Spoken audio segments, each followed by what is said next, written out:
Hello, everybody. Welcome in. Welcome in, welcome in, welcome in, welcome in. What's up? Today is day 5. Ow, that's hot. Today is day 5. We're in Leviticus chapter 24 today. Meaning we've read through all of Genesis, all of Exodus, and we're almost through Leviticus. That's 3 of the 4 books of law in the Bible. Oh, that's hot. To answer some questions real quick, I think we're at 17,907 verses from how many I've read versus how many followers I have. 17,000 verses behind. So it's time to read. You know what's up. You know what's up. It's Jade 27Ks. Yeah. Yep. That's right. So without further ado, I got my tea beforehand. I'm ready to go. I got this. Here's the thing. I can read up to 1,000 verses without express permission, but I do have to say, before I read, scripture quotations taken from the NASB, New American Standard Bible, copyright 1995, by the Lockman Foundation, used by permission, all rights reserved, www.lockman.org. Okay, here we go. Leviticus, chapter 24. Here we go. Are you ready? Are we ready? Are we ready? Then the Lord spoke to Moses, saying, "Command the sons of Israel that they bring you clear oil from beaten olives for the light, to make a lamp burn continually, outside the veil of testimony in the tent of meeting. Aaron shall keep it in order from evening to morning before the Lord continually. It shall be a perpetual statute throughout your generations. He shall keep the lamps in order on the pure gold lampstand before the Lord continually. Then you shall take fine flour and bake 12 cakes with it. 2/10 of an ephah shall be in each cake. You shall set them in 2 rows, 6 to a row, on the pure gold table before the Lord. You shall put pure frankincense on each row, that it may be a memorial portion of the bread, for the bread, even an offering by fire to the Lord. Every Sabbath day he shall set it in order before the Lord continually. It is an everlasting covenant for the sons of Israel. It shall be for Aaron and his sons, and they shall eat it in a holy place. For it is most holy to him from the Lord's offerings by fire, his portion forever. Now, the son of an Israelite woman, whose father was an Egyptian, went out among the sons of Israel, and the Israelite woman's son and a man of Israel struggled with each other in the camp. The son of the Israelite woman blasphemed the name and cursed, so they brought him to Moses. Now his mother's name was Shelomith, and a daughter of Dibri, the daughter of Dibri, of the tribe of Dan. They put him in custody so that the command of the Lord might be made clear to them. Then the Lord spoke to Moses, saying, "Bring the one who has cursed outside the camp, and let all who heard him lay their hands on his head. Then let all the congregation stone him. You shall speak of the sons of Israel, saying, if anyone curses God, then he will bear his sin. Moreover, the one who blasphemes the name of the Lord shall surely be unalived. All the congregation shall certainly stone him. The alien as well as the native, when he blasphemes the name, shall be unalived. If a man takes the life of any human being, he shall surely be unalived. The one who takes the life of an animal shall make it good, life for life. If a man injures his neighbor, just as he has done, so it shall be done to him. Fracture for fracture, eye for eye, tooth for tooth, just as he has injured a man, so it shall be inflicted on him. Thus the one who kills an animal shall make it good, but the one who unalives a man shall be unalived. There shall be one standard for you. It shall be for the stranger as well as the native. For I am the Lord your God. When Moses spoke to the sons of Israel, and they brought the one who had cursed outside the camp and stoned him with stones, thus the sons of Israel did, just as the Lord had commanded Moses. Chapter 25. The Lord then spoke to Moses at Mount Sinai, saying, Speak to the sons of Israel and say to them, When you come into the land which I shall give you, then the land shall have a Sabbath to the Lord. 6 years you shall sow your field, and 6 years you shall prune your vineyard and gather its crop. But during the 7th year the land shall have a Sabbath rest in its crop. A Sabbath rest, a Sabbath to the Lord. You shall not sow your field nor prune your vineyard. Your harvest's aftergrowth you shall not reap, and your grapes of untrimmed vines you shall not gather. The land shall have a sabbatical year. All of you shall have the Sabbath products of the land for food, yourself and your male and female slaves, and your hired man and your foreign resident, those who live as aliens with you. Even your cattle and the animals that are in your land shall have all its crops to eat. You are also to count off 7 Sabbaths of years for yourself, 7 times 7 years, so that you have the time of the 7 Sabbaths of years, namely 49 years. You shall then sound a ram's horn abroad on the 10th day of the 7th month. On the Day of Atonement you shall sound a horn all through your land. You shall thus consecrate the 50th year and proclaim a release through the land to all its inhabitants. It shall be a jubilee for you. And each of you shall return to his own property, and each of you shall return to his family.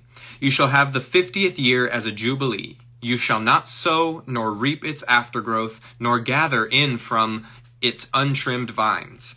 For it is a jubilee. It shall be holy to you. You shall eat its crops out of the field. On the year of Jubilee, each of you shall return to his own property. If you make a sale, moreover, to your friend or buy from your friend's hand, you shall not wrong one another. Corresponding to the number of years after the Jubilee, you shall buy from your friend. He is to sell to you according to the number of years of crops. In proportion to the extent of the years, you shall increase its price, and in proportion to the fewness of the years, you shall diminish its price. For it is a number of crops he is selling you. So you shall not wrong one another, but you shall fear your God, for I am the Lord your God. You shall thus observe my statutes and keep my judgments, so as to carry them out, that you may live securely on the land. Then the land will yield its produce, so that you can eat your fill and live securely on it. But if you say, What are we going to eat on the 7th year if we do not sow and gather in our crops?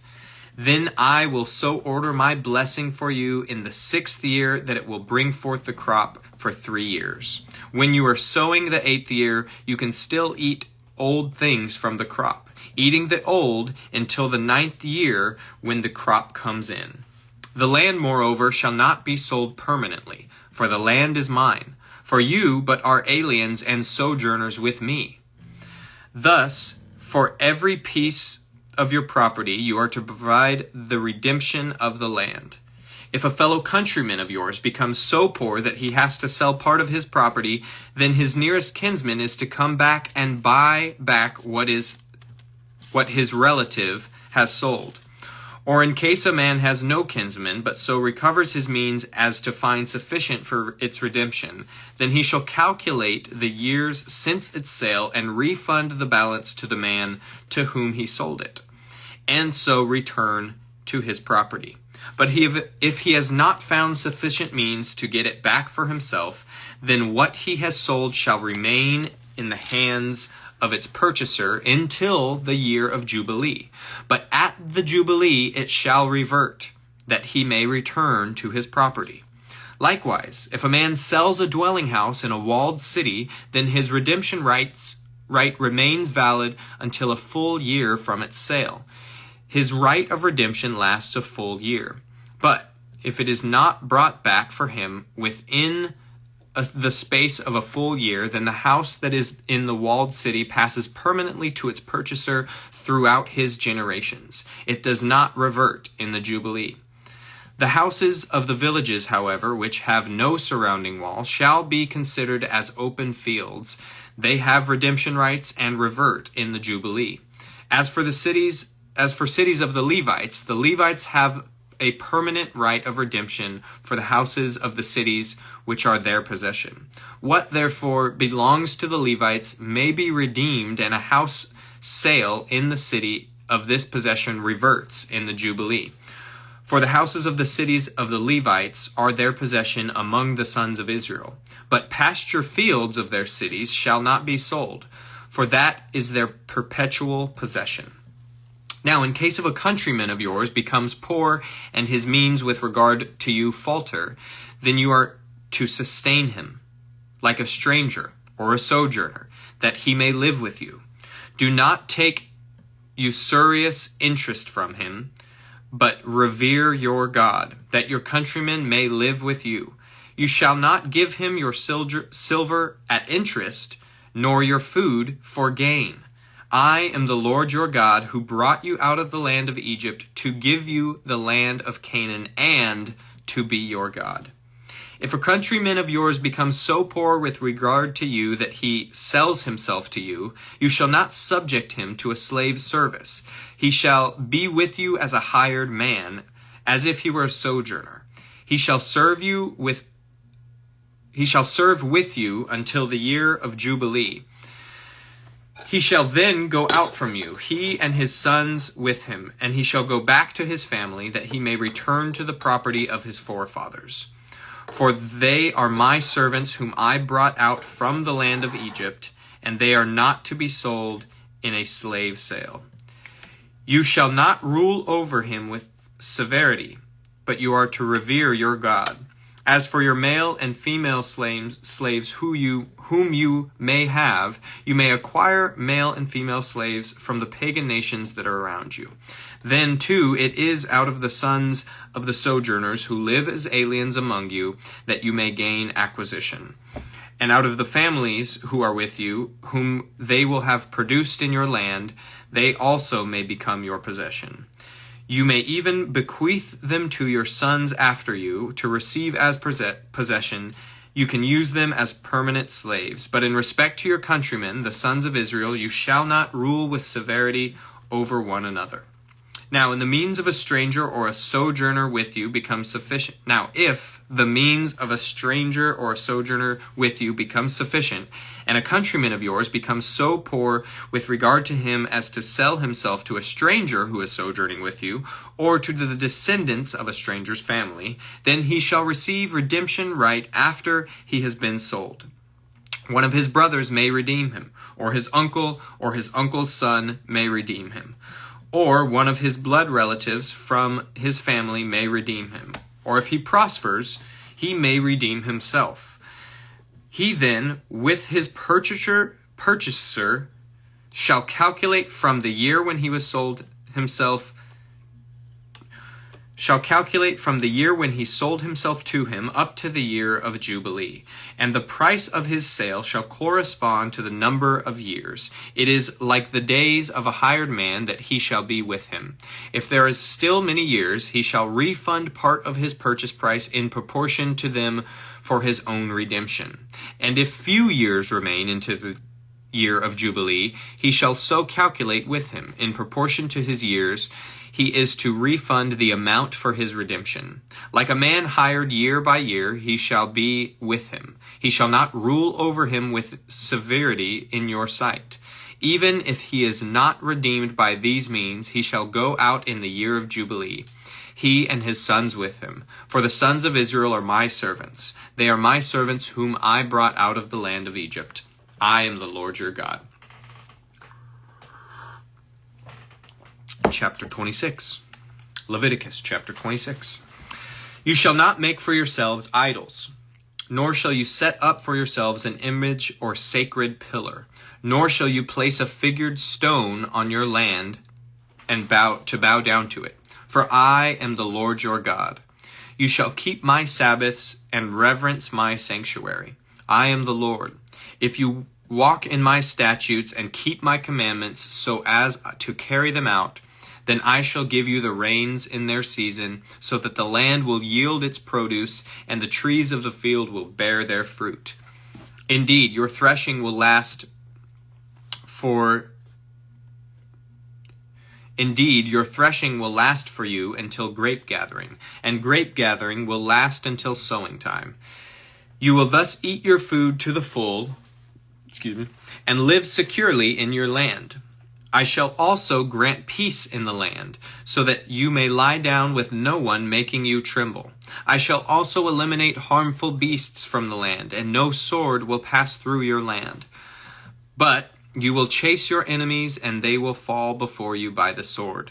5 of you will chase 100, and 100 of you will chase 10,000, and your enemies will fall before you by the sword. So I will turn toward you and make you fruitful and multiply you, and out of the old because of the new. Moreover, I will make my dwelling among you, and my soul will not reject you.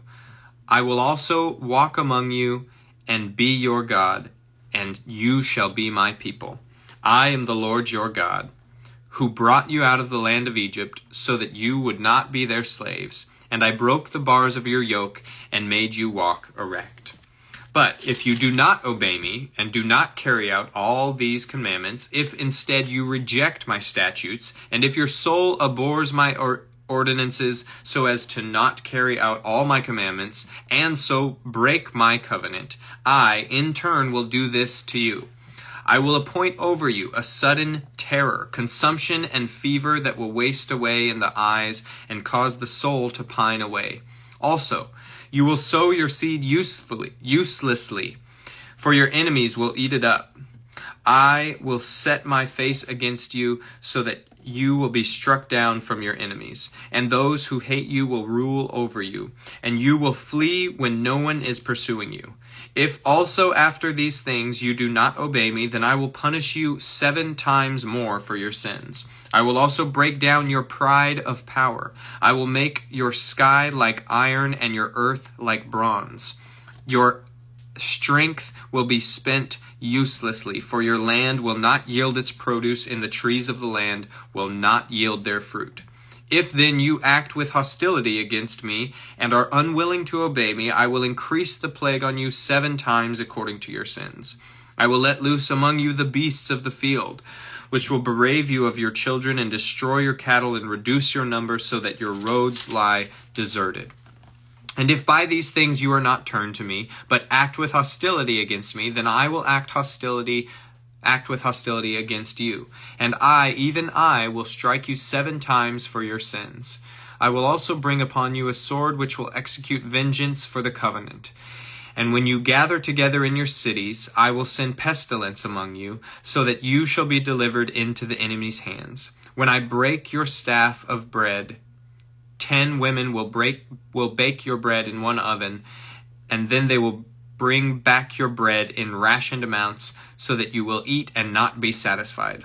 Yet in spite of this, if in spite of this you do not obey me, but act with hostility against me, then I will act with wrathful hostility against you, and I, even I, will punish you 7 times for your sins. Further, you will eat the flesh of your sons, and the flesh of your daughters will you eat. I then will destroy your high places, and cut down your incense altars, and heap your remains on your idols. My soul shall abhor you. I will lay waste your cities as well, and will make your sanctuaries desolate.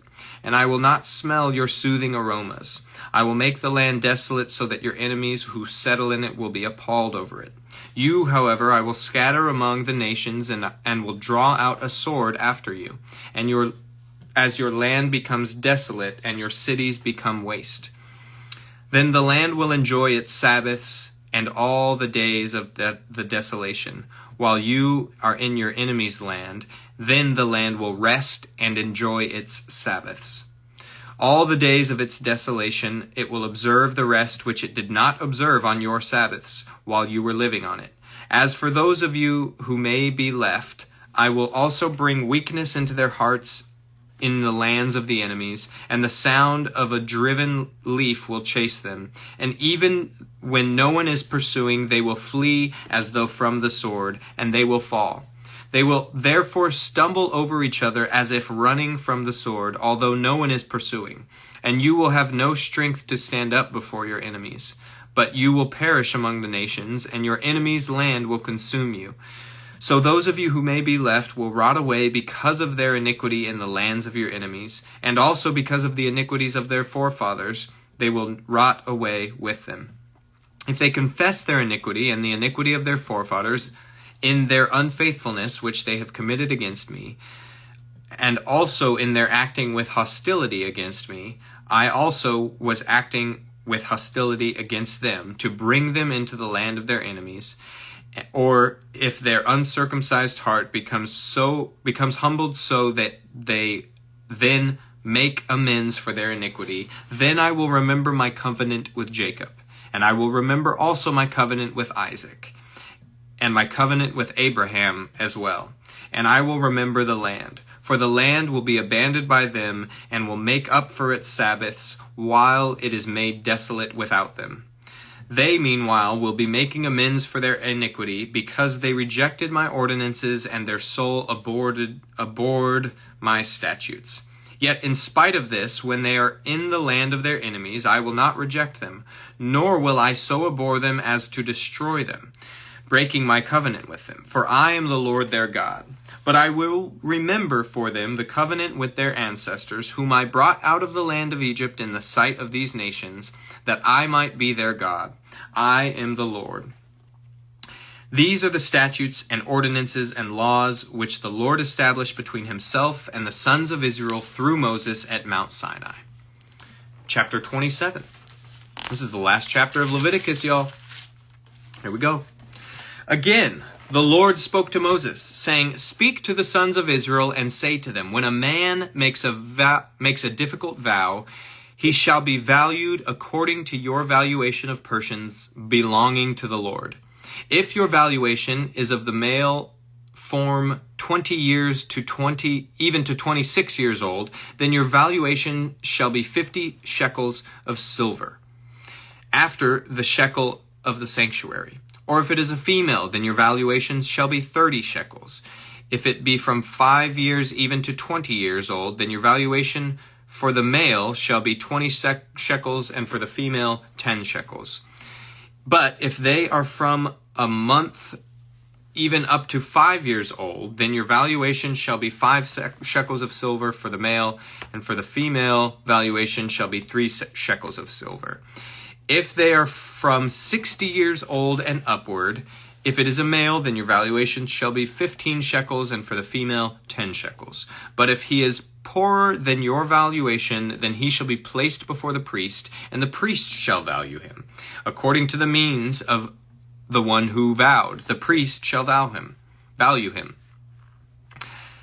Now, if it is an animal of the kind which men can present as an offering to the Lord, any such that one gives to the Lord shall be holy.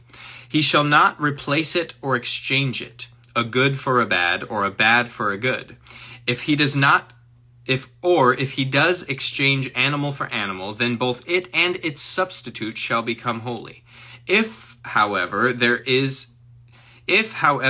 is any unclean animal of the kind which men do not present as an offering to the Lord, then he shall place the animal before the priest. The priest shall value it either as good or bad. As you, the priest, value it, so shall it be. But if he should ever wish to redeem it, then he shall add 1/5 of it to your valuation. Now, if a man consecrates his house as holy to the Lord, then the priest shall value it either as good or bad. As the priest values it, so it shall stand.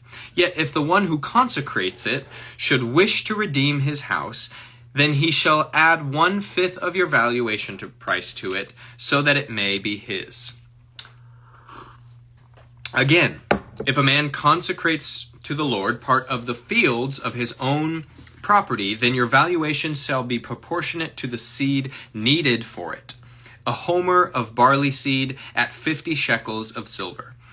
If he consecrates his field as for the year of Jubilee, according to your valuation it shall stand. If he consecrates his field after the Jubilee, however, then the priest shall calculate the price for him proportionate to the years that are left until the year of Jubilee, and it shall be deducted from your valuation.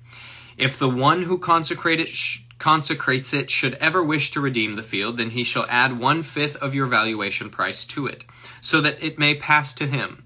Yet, if he will not redeem the field, but has sold the field to another man, it may no longer be redeemed. And when it reverts in the Jubilee, the field shall be holy to the Lord, like a field set apart. It shall be for the priest as his property. Or if he consecrates to the Lord a field which he has brought, which is not part of the field on his own property, then the priest shall calculate for him the amount of your valuation up to the year of Jubilee, and he shall on that day give your valuation as holy to the Lord. In the year of Jubilee, the field shall return to the one from whom he bought it, to whom the possession of the land belongs. Every valuation of yours, moreover, shall be after the shekel of the sanctuary. The shekel shall be 20 gerahs. However, a firstborn among animals, which as a firstborn belongs to the Lord, no man may consecrate it. Whether ox or sheep, it is the Lord's. But if it is among the unclean animals, then he shall redeem it by according to your valuation, and add to it 1/5 of it. And if it is not redeemed, then it shall be sold according to your valuation. Nevertheless, anything which a man sets apart to the Lord out of all that he has of man or animal or of the fields of his own property shall not be sold or redeemed. Anything devoted to destruction is most holy to the Lord. No one who may have been set apart among men shall be ransomed. He shall surely be unalived. Thus, all the tithe of the land, of the seed of the land, or of the fruit of the tree is the Lord's. It is holy to the Lord. If, therefore, a man wishes to redeem part of his tithe, he shall add 1/5 to it. For every 10th part of herd or flock, whatever passes under the rod, the 10th one shall be holy to the Lord.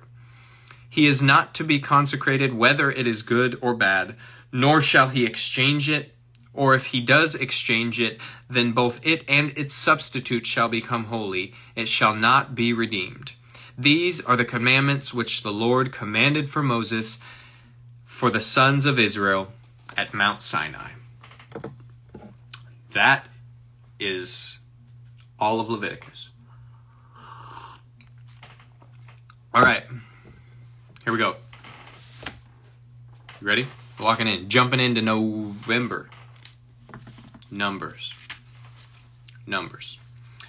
has like 1,000. It has more than 1,000. So legally I can't finish Numbers tonight, but I think we can get to like 26. We'll see. It's still early. We've only been here like 30 minutes. Ready? Let's go. Numbers chapter 1 verse 1.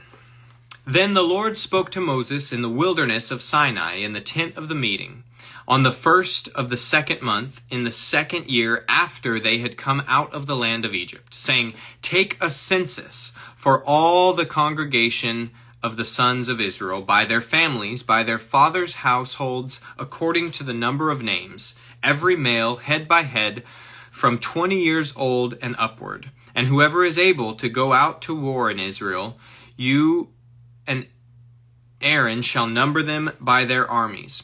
With you, moreover, there shall be a man of each tribe, each one head of his father's household. These then are the names of the men who shall stand with you. Of Reuben, Eliezer. These are the son of Shedor. And Simeon, Shelumiel, the son of Zurishaddai. Of Judah, Nashon, the son of Aminadab. Of Issachar, Nethanel, the son of Zuar. Of Zebulun, Eliab, the son of Helon. Of the sons of Joseph, of Ephraim, Elishama, the son of Amihud. Of Manasseh, Gamaliel, the son of Pedazur. Of Benjamin, Abdon, the son of Gideoni. Of Dan, Ahazar, the son of Amishadai. Of Asher, Pagiel, the son of Ochran. Of Gad, Eliasaph, the son of Deuel. Of Naphtali, Ahira, the son of Enan. These are they who were called of the congregation, the leaders of their fathers' tribes. They were the heads of the divisions of Israel. So Moses and Aaron took these men who had been designated by name, and they assembled all the congregation together on the first of the second month. Then they registered by ancestry in their families, by their fathers' households, according to the number of names, from 20 years old and upward, head by head, just as the Lord commanded Moses. So he numbered them in the wilderness of Sinai. Now, the sons of Reuben, Israel's firstborn, and their genealogical registration by their families, by the fathers' households, according to the number of names, head by head, every male from 20 years old and upward, whoever was able to go out to war, their numbered men of the tribe of Reuben were 46,500. Of the sons of Simeon, their genealogical registration by their families, by their fathers' households, their numbered men, according to the number of names, head by head, every male from 20 years old and upward, whoever was able to go out to war, their numbered men of the tribe of Simeon were 59,300. Of the sons of Gad, their genealogical registration by their families, by their fathers' households, according to the number of names, from 20 years old and upward, whoever was able to go out to war, their numbered men of the tribe of Gad were 45,650. Of the sons of Judah, their genealogical registration by their families, by their fathers' households, according to the numbers of names, from 20 years old and upward, whoever was able to go out to war, their numbered men of the tribe of Judah were 74,600. Of the sons of Issachar, their genealogical registration by their families, by their fathers' households, according to the number of names, from 20 years old upward, whoever was able to go out to war, their numbered men of the tribe of Issachar were 54,400. Of the sons of Zebulun, their genealogical registration by their families, of their fathers' households, according to the number of names, from 20 years old and upward, whoever was able to go out to war, their numbered men of the tribe of Zebulun were 57,400. Of the sons of Joseph, namely the sons of Ephraim, their genealogical registration by their families, by their fathers' households, according to their number of their names, from 20 years old upward, whoever was able to go out to war, their numbered men of the tribe of Ephraim were 40,500. Of the sons of Manasseh, their genealogical registration by their families, by their fathers' households, according to the number of names, from 20 years old and upward, whoever was able to go out to war, their numbered men of the tribe of Manasseh were 32,200. Of the sons of Benjamin, their genealogical registration by their families, by their fathers' households, according to the number of names, from 20 years old and upward, whoever was able to go out to war, their numbered men of the tribe of Benjamin were 35,400. Of the sons of Dan, their genealogical registration by their families, by their fathers' households, according to the number of names, from 20 years old and upward, whoever was able to go out to war, their numbered men of the tribe of Dan were 62,700. Of the sons of Asher, their genealogical registration by their families, by their names, by their father's household, according to the number of names, from 20 years old and upward, whoever was able to go out to war, their numbered men of the tribe of Asher were 41,500. Of the sons of Naphtali, their genealogical registration by their families, by their fathers' households, according to the number of names, from 20 years old and upward, whoever was able to go out to war, their numbered men of the tribe of Naphtali were 54,400. These are the ones who were numbered, from Moses and Aaron numbered, with the leaders of Israel, 12 men, each of whom was his father's household. So all the numbered men of the sons of Israel by their fathers' households from 20 years and upward, whoever was able to go out to war in Israel, even all the numbered men, were 603,550. The Levites, however, were not numbered among them by their father's tribe. For the Lord had spoken to Moses, saying, Only the tribe of Levi shall you not number, nor shall you take their census among the sons of Israel, but you shall appoint the Levites over the tabernacle of the testimony, and over all its furnishing, and over all that belongs to it. They shall carry the tabernacle and its furnishings, and they shall take care of it.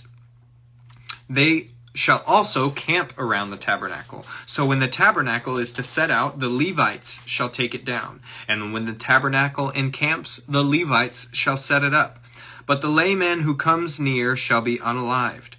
The sons of Israel shall camp, each man by his own camp, and each man by his own standard, according to their armies. But all the Levites shall camp around the tabernacle of testimony, so that there be no wrath on the congregation of the sons of Israel. So the Levites shall keep charge of the tabernacle of the testimony. Thus the sons of Israel did, according to all which the Lord had commanded Moses. So they did. Oh, that's already getting cold.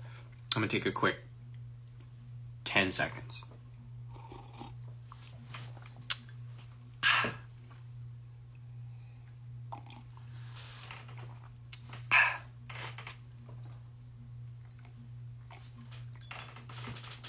Thank you. Chapter 2. Numbers, chapter 2. Oh, man. Now, the Lord spoke to Moses and Aaron, saying, The sons of Israel shall camp each by his own standard with the banners of their fathers' households. They shall camp around the tent of meeting at a distance. Now those who camp on the east side toward the sunrise shall be of the standard of the camp of Judah. By their armies, and the leader of the sons of Judah. Nahshon, the son of Amminadab, and his army, even their numbered men, 74,600. Those who camp next to him shall be the tribe of Issachar, and the leader of the sons of Issachar, Nethanel, the son of Zuar, and his army, even their numbered men, 54,400.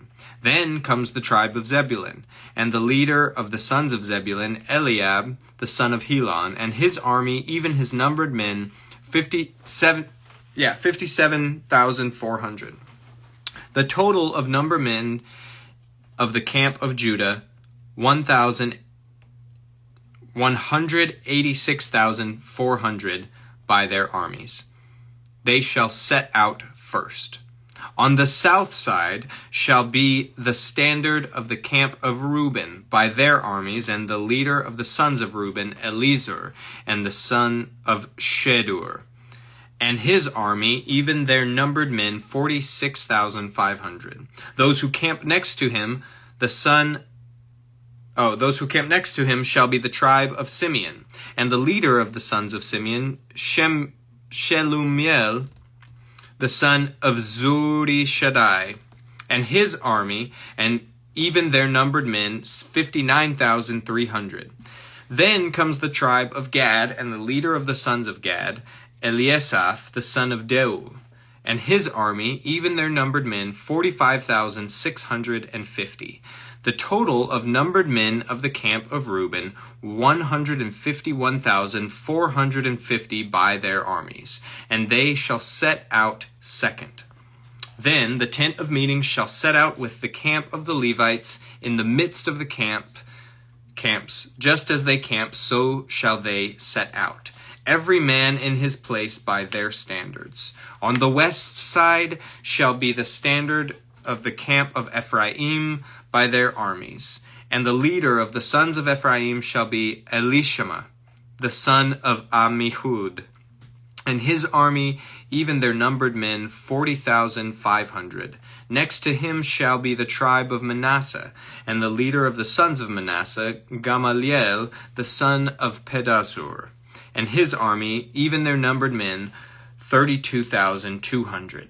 Then comes the tribe of Benjamin, and the leader of the sons of Benjamin, Abidan, the son of Gideoni, and his army, even their numbered men, 34,400. The total of the numbered men of the camp of Ephraim, 108,100 by their armies, and they shall set out third. On the north side shall be the standard of the camp of Dan by their armies, and the leader of the sons of Dan, Ahiezer the son of Ammishaddai, and his army and their numbered men, 62,700.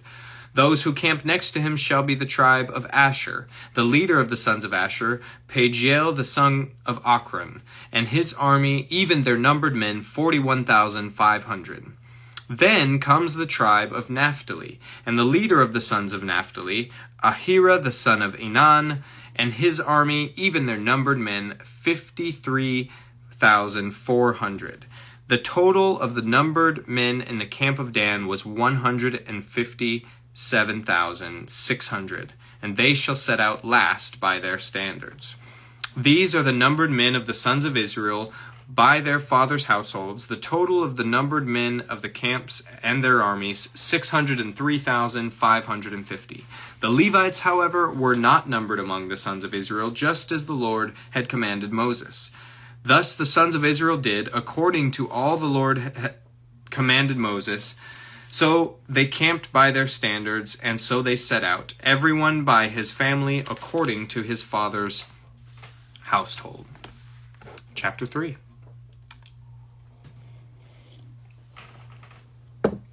We're in Numbers, if you're just joining in. Numbers, chapter 3.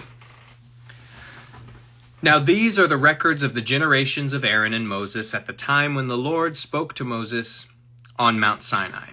These then are the names of the sons of Aaron: Nadab the firstborn, and Abihu, Eleazar, and Ithamar. These are the names of the sons of Aaron, the appointed priests. Whom he ordained to serve as priests.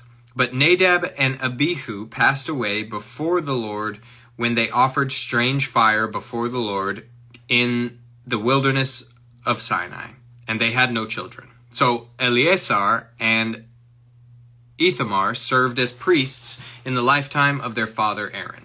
Then the Lord spoke to Moses, saying, "Bring the tribe of Levi near and set them before Aaron the priest, that they may serve him.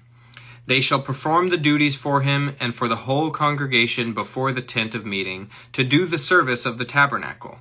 They shall also keep all the furnishings of the tent of meeting, along with the duties of the sons of Israel, to do the service of the tabernacle.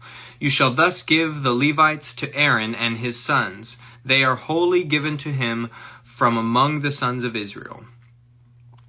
So you shall appoint Aaron and his sons, that they may keep their priesthood, but the layman who comes near shall be unalived."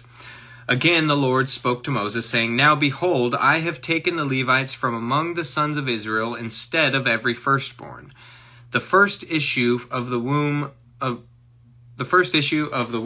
the sons of Israel. So the Levites shall be mine. For all the firstborn are mine.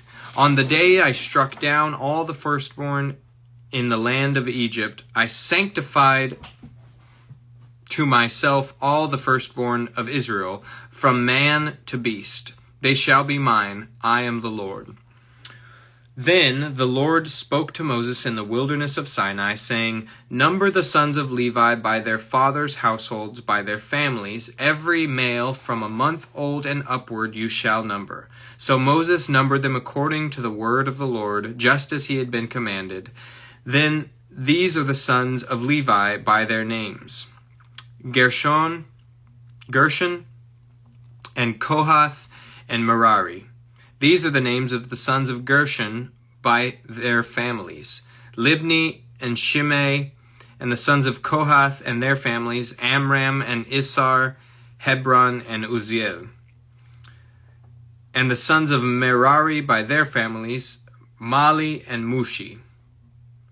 These are the families of the Levites according to their father's household. Of Gershon was the family of the Libnites, and the family of the Shimeites. These were the families of the Gershonites. Their numbered men in the numbering of every male from a month old and upward, even their numbered men were 7,500. The families of the Gershonites were to camp behind the tabernacle westward, and the leader of the father's household of the Gershonites was Eliasaph, the son of Lael. Now the duties of the sons of Gershon in the tent of meeting involved the tabernacle and the tent, its covering, and the screen for the doorway of the tent of meeting, and the hangings of the court, and the screen for the doorway of the court, which is around the tabernacle and the altar, and its cords, according to all the service concerning them. Of Kohath was the family of the Amramites, and the family of the Isharites, and the family of the Hebronites, and the family of the Uzzielites. These were the families of the Kohathites. In the numbering of every male from a month old and upward, there were 8,600, performing the duties of the sanctuary. The families of the sons of Kohath were to camp on the southward side of the tabernacle, and the leader of the fathers' households of the Kohathite families was Elizaphan, the son of Uzziel. Now their duties involved the ark, the table, the lampstand, the altars, and the utensils of the sanctuary with which they minister, and the screen, and all the service concerning them. And Eleazar, the son of Aaron, the priest, was the chief of the leaders of Levi, and had oversight of those who performed the duties of the sanctuary. Of Merari was the family of the Malites, and the family of the Mushites. These were the families of Merari. Their numbered men in the numbering of every male from a month old upward were 6,200. The leader of the fathers' households of the families of Merari was Zuriel, the son of Abihail. They were to camp on the northward side of the tabernacle. Now the appointed duties of the sons of Merari involved the frames of the tabernacle, its bars, its pillars, its sockets, all its equipment, and the service concerning them, and the pillars around the court with their sockets and their pegs and their cords. Now those who were to camp before the tabernacle eastward, before the tent of meeting, toward the sunrise, are Moses and Aaron and his sons, performing the duties of the sanctuary for the obligation of the sons of Israel. But the layman coming near was to be unalived. All the numbered men of the Levites, whom Moses and Aaron numbered, at the command of the Lord, by their families, every male from a month old and upward, were 22,000. Then the Lord said to Moses, Number every firstborn male of the sons of Israel from a month old and upward, and make a list of their names. You shall take from the Levites and me. I am the Lord, instead of all the firstborn among you, sons of Israel. Instead of all the firstborn among the sons of Israel, and the cattle of the Levites, instead of all the firstborn among the cattle of the sons of Israel.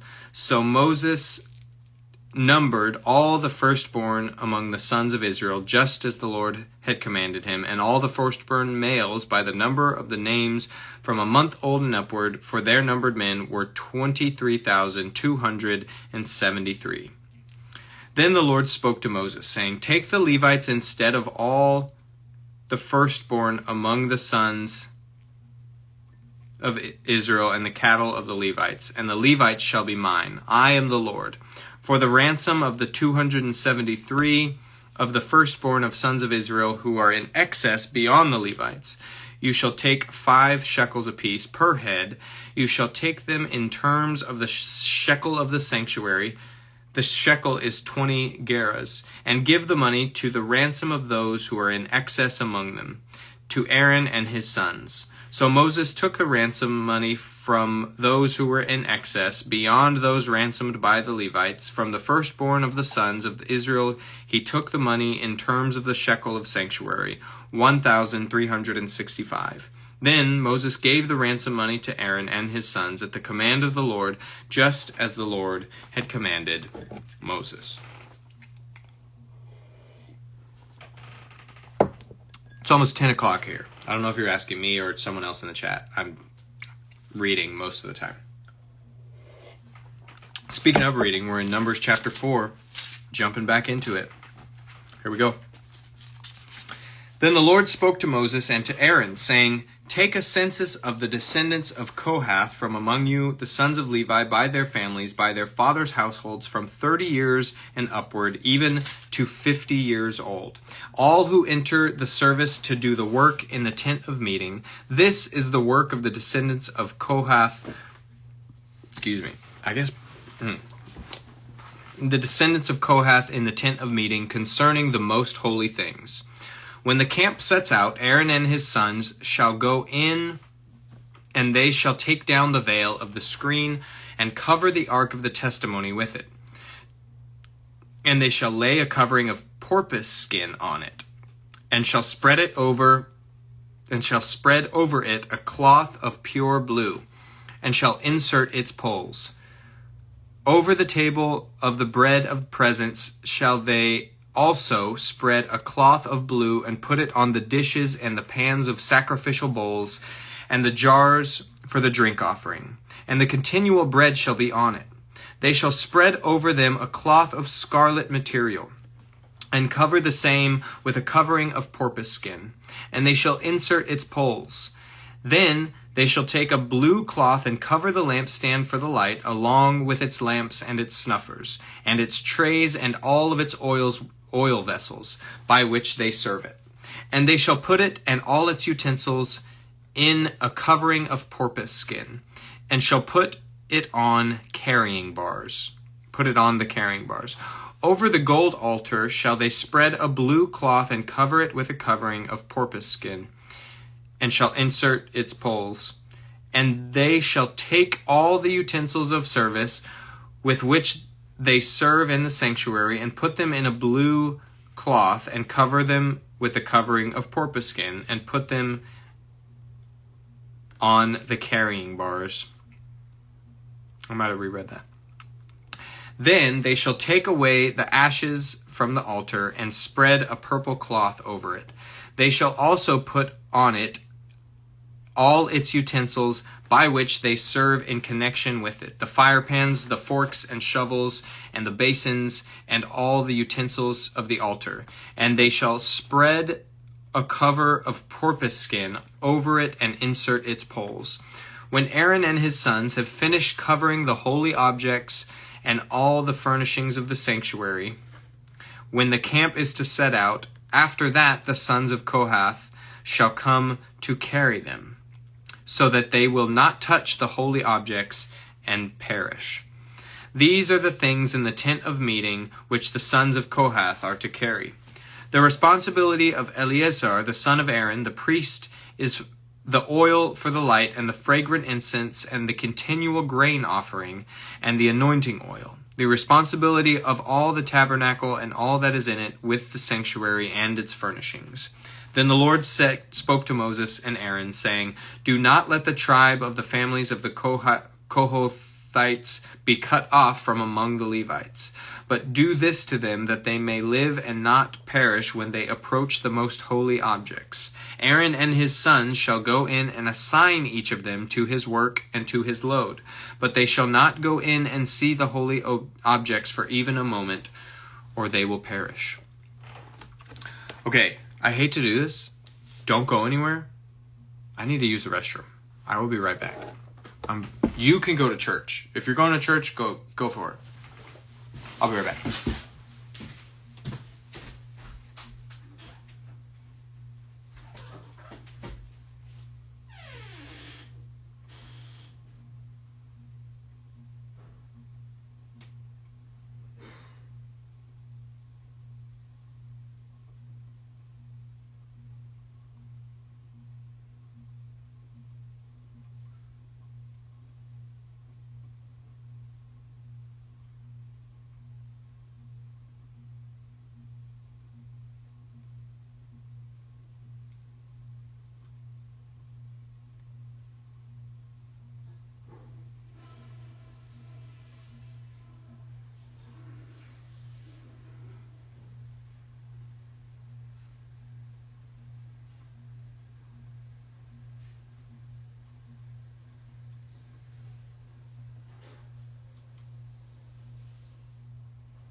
All right, here we go.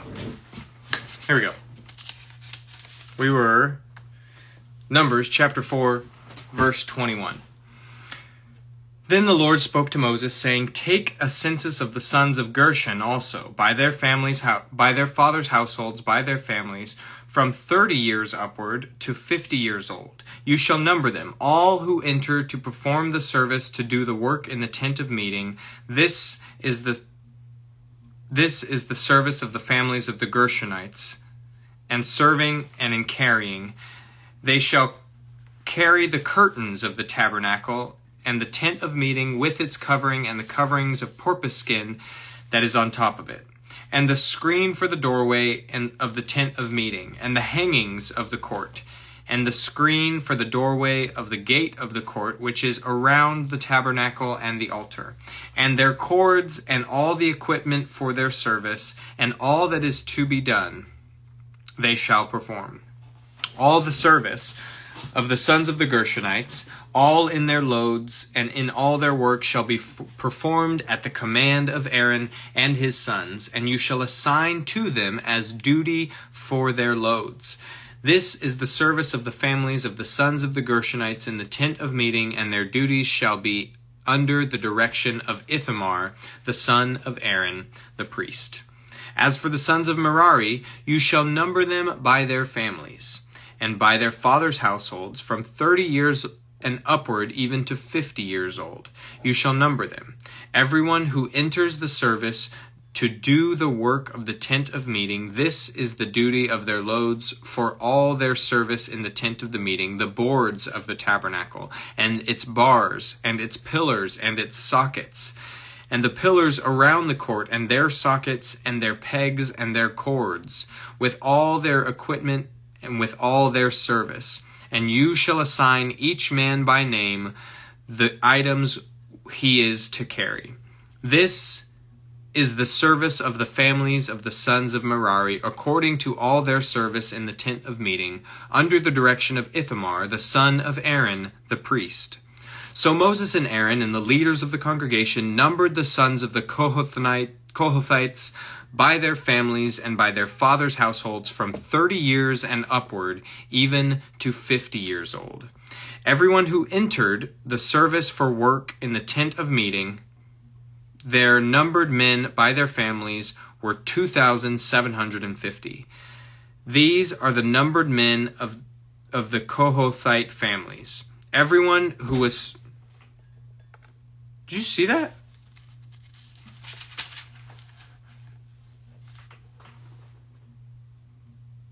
That was weird, right? That's not just me. I'm not reading into that too much. That was weird. The fan's on, but the fan's been on constantly for Weeks. Okay, let's go. It's a distraction. Let's go. We got this. We're 200. Yes. These, verse 37. Sorry. Numbers chapter 4, verse 37. These are the numbered men of the Kohathite families, everyone who is in serving in the tent of meeting, from whom Moses and Aaron numbered according to the commandment of the Lord through Moses.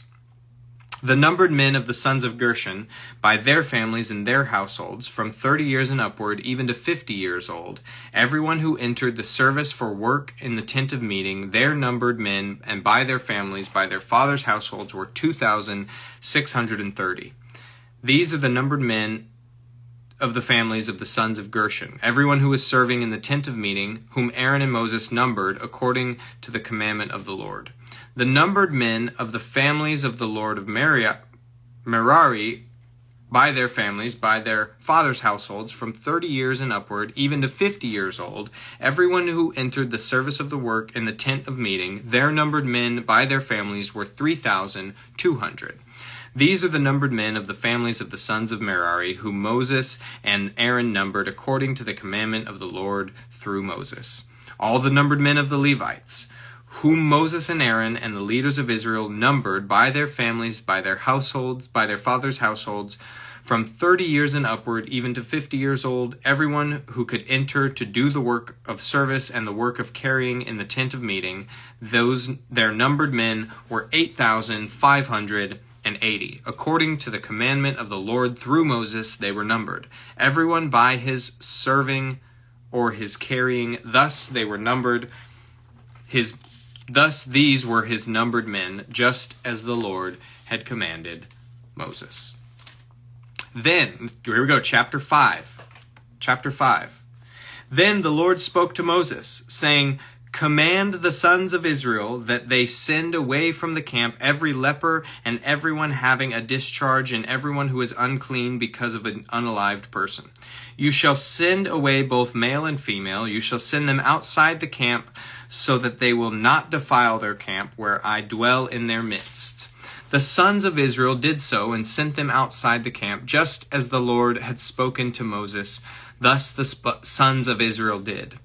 Then the Lord spoke to Moses, saying, Speak to the sons of Israel, when a man or woman commits any of the sins of mankind, acting unfaithfully against the Lord, and that person is guilty, then he shall confess his sins which he has committed, and he shall make restitution in full for his wrong, and add 1/5 to it, and give it to him whom he has wronged.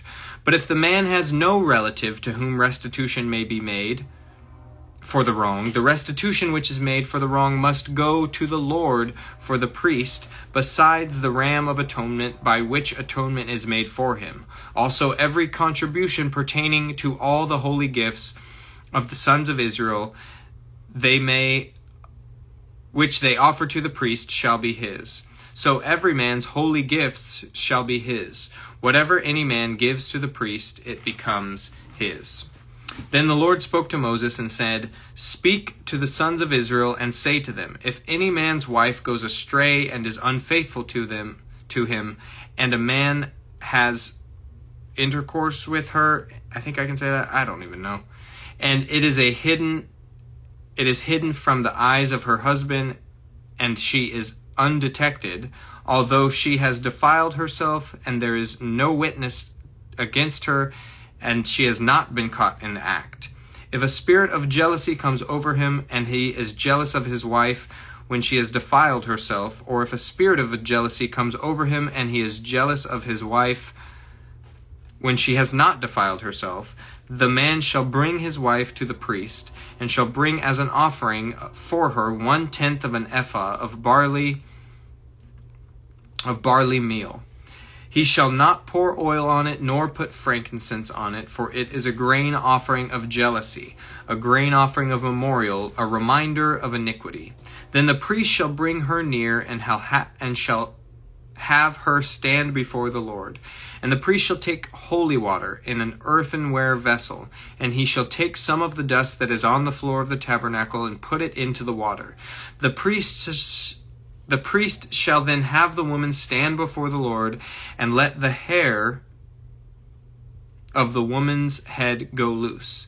and place the grain offering of memorial in her hands, which is the grain offering of jealousy. And in the hand of the priest is to be the water of bitterness that brings a curse.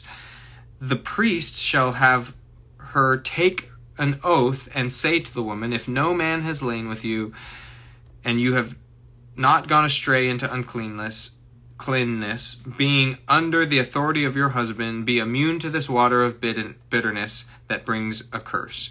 If, however, you have gone astray, being under the authority of your husband, and you have defiled yourself, and a man other than your husband has had intercourse with you, then the priest shall have the woman swear with the oath of the curse, and the priest shall say to the woman, the Lord make you a curse and an oath among your people, by the Lord's making your thigh waste away and your abdomen swell. This water that brings a curse shall go into your stomach and make your abdomen swell and your thigh waste away. And the woman shall say, Amen, Amen. The priest shall write these curses on a scroll, and he shall wash them off into the water of bitterness. Then he shall make the woman drink the water of bitterness that causes a curse, so that the water which brings a curse will go into her and cause bitterness. The priest shall take the grain offering of jealousy from the woman's hand, and he shall wave the grain offering before the Lord and bring it to the altar. And the priest shall take a handful of the grain offering as its memorial offering and offer it up in smoke on the altar. And afterward he shall make the woman drink the water. When he has made her drink the water, then it shall come about. And if she has defiled herself and has been unfaithful to her husband, the water which brings a curse will go into her and cause bitterness, and her abdomen will swell and her thigh will waste away, and the woman will become a curse among her people. But if the woman has not defiled herself and is clean, then she will be free and conceive children. This is the law of jealousy. When a wife, being under the authority of her husband, goes astray and defiles herself, or when a spirit of jealousy comes over a man and he is jealous of his wife, he shall then make a woman stand before the Lord, and the priest shall apply this law to her. Moreover, the man will be free from guilt, but the woman shall bear her guilt. Chapter 6. Moving right along. Again, the Lord spoke to Moses, saying, Speak to the sons of Israel and say to them, when a man or woman makes a special vow, the vow of a Nazirite, to dedicate himself to the Lord, he shall abstain from wine and strong drink. He shall drink no vinegar, whether made from wine or strong drink, nor shall he drink any grape juice, nor eat fresh or dried grapes. All the days of his separation he shall not eat anything that is produced by the grapevine, from the seeds to the skin. All the days of his vow of separation no razor shall pass over his head. He shall be holy until the days are fulfilled for which he separated himself to the Lord. He shall let the locks of hair on his head grow long. All the days of his separation to the Lord he shall not go near to an unalived person. He shall not make himself unclean for his father nor his mother, for his brother or for his sister, when they pass, because of his separation to God, is on his head. All the days of his separation he is holy to the Lord. But if a man passes very suddenly beside him, and he defiles his dedicated head of hair, then he shall shave his head on the day when he becomes clean. He shall shave it, and on the 7th day, then on the 8th day he shall bring the 2 turtle doves or 2 young pigeons to the priest, to the doorway of the tent of meeting. The priest shall offer one for a sin offering and the other for a burnt offering, and make atonement for him concerning his sin because of the passed away person. And that same day he shall consecrate his head, and shall dedicate to the Lord his days as a Nazirite, and bring a male lamb a year old for a guilt offering. but the former days will be void because his separation was defiled. Now this is the law of the Nazirite when the days of his separation are fulfilled. He shall bring the offering to the doorway of the tent of meeting. He shall present his offering to the Lord, 1 male lamb with a year old without defect for a burnt offering, and 1 ewe lamb a year old without defect for a sin offering, and 1 ram without defect for a peace offering, and a basket of unleavened cakes of fine flour mixed with oil, and unleavened wafers spread with oil, along with their grain offering and their drink offering. Then the priest shall present them before the Lord, and shall offer his sin offering and his burnt offering.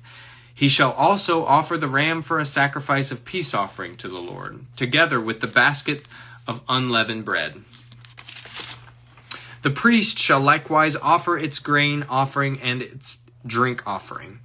The Nazirite shall then shave his dedicated head of hair at the doorway of the tent of meeting, and take the dedicated hair of his head and put it on the fire which is underneath the sacrifice of peace offerings. The priest shall take out the ram's shoulder, which, when it has been boiled, and 1 unleavened cake out of the basket, and 1 unleavened wafer, and shall put them on the hands of the Nazirite after he has shaved his dedicated hair. Then the priest shall wave them for a wave offering before the Lord. It is holy for the priest.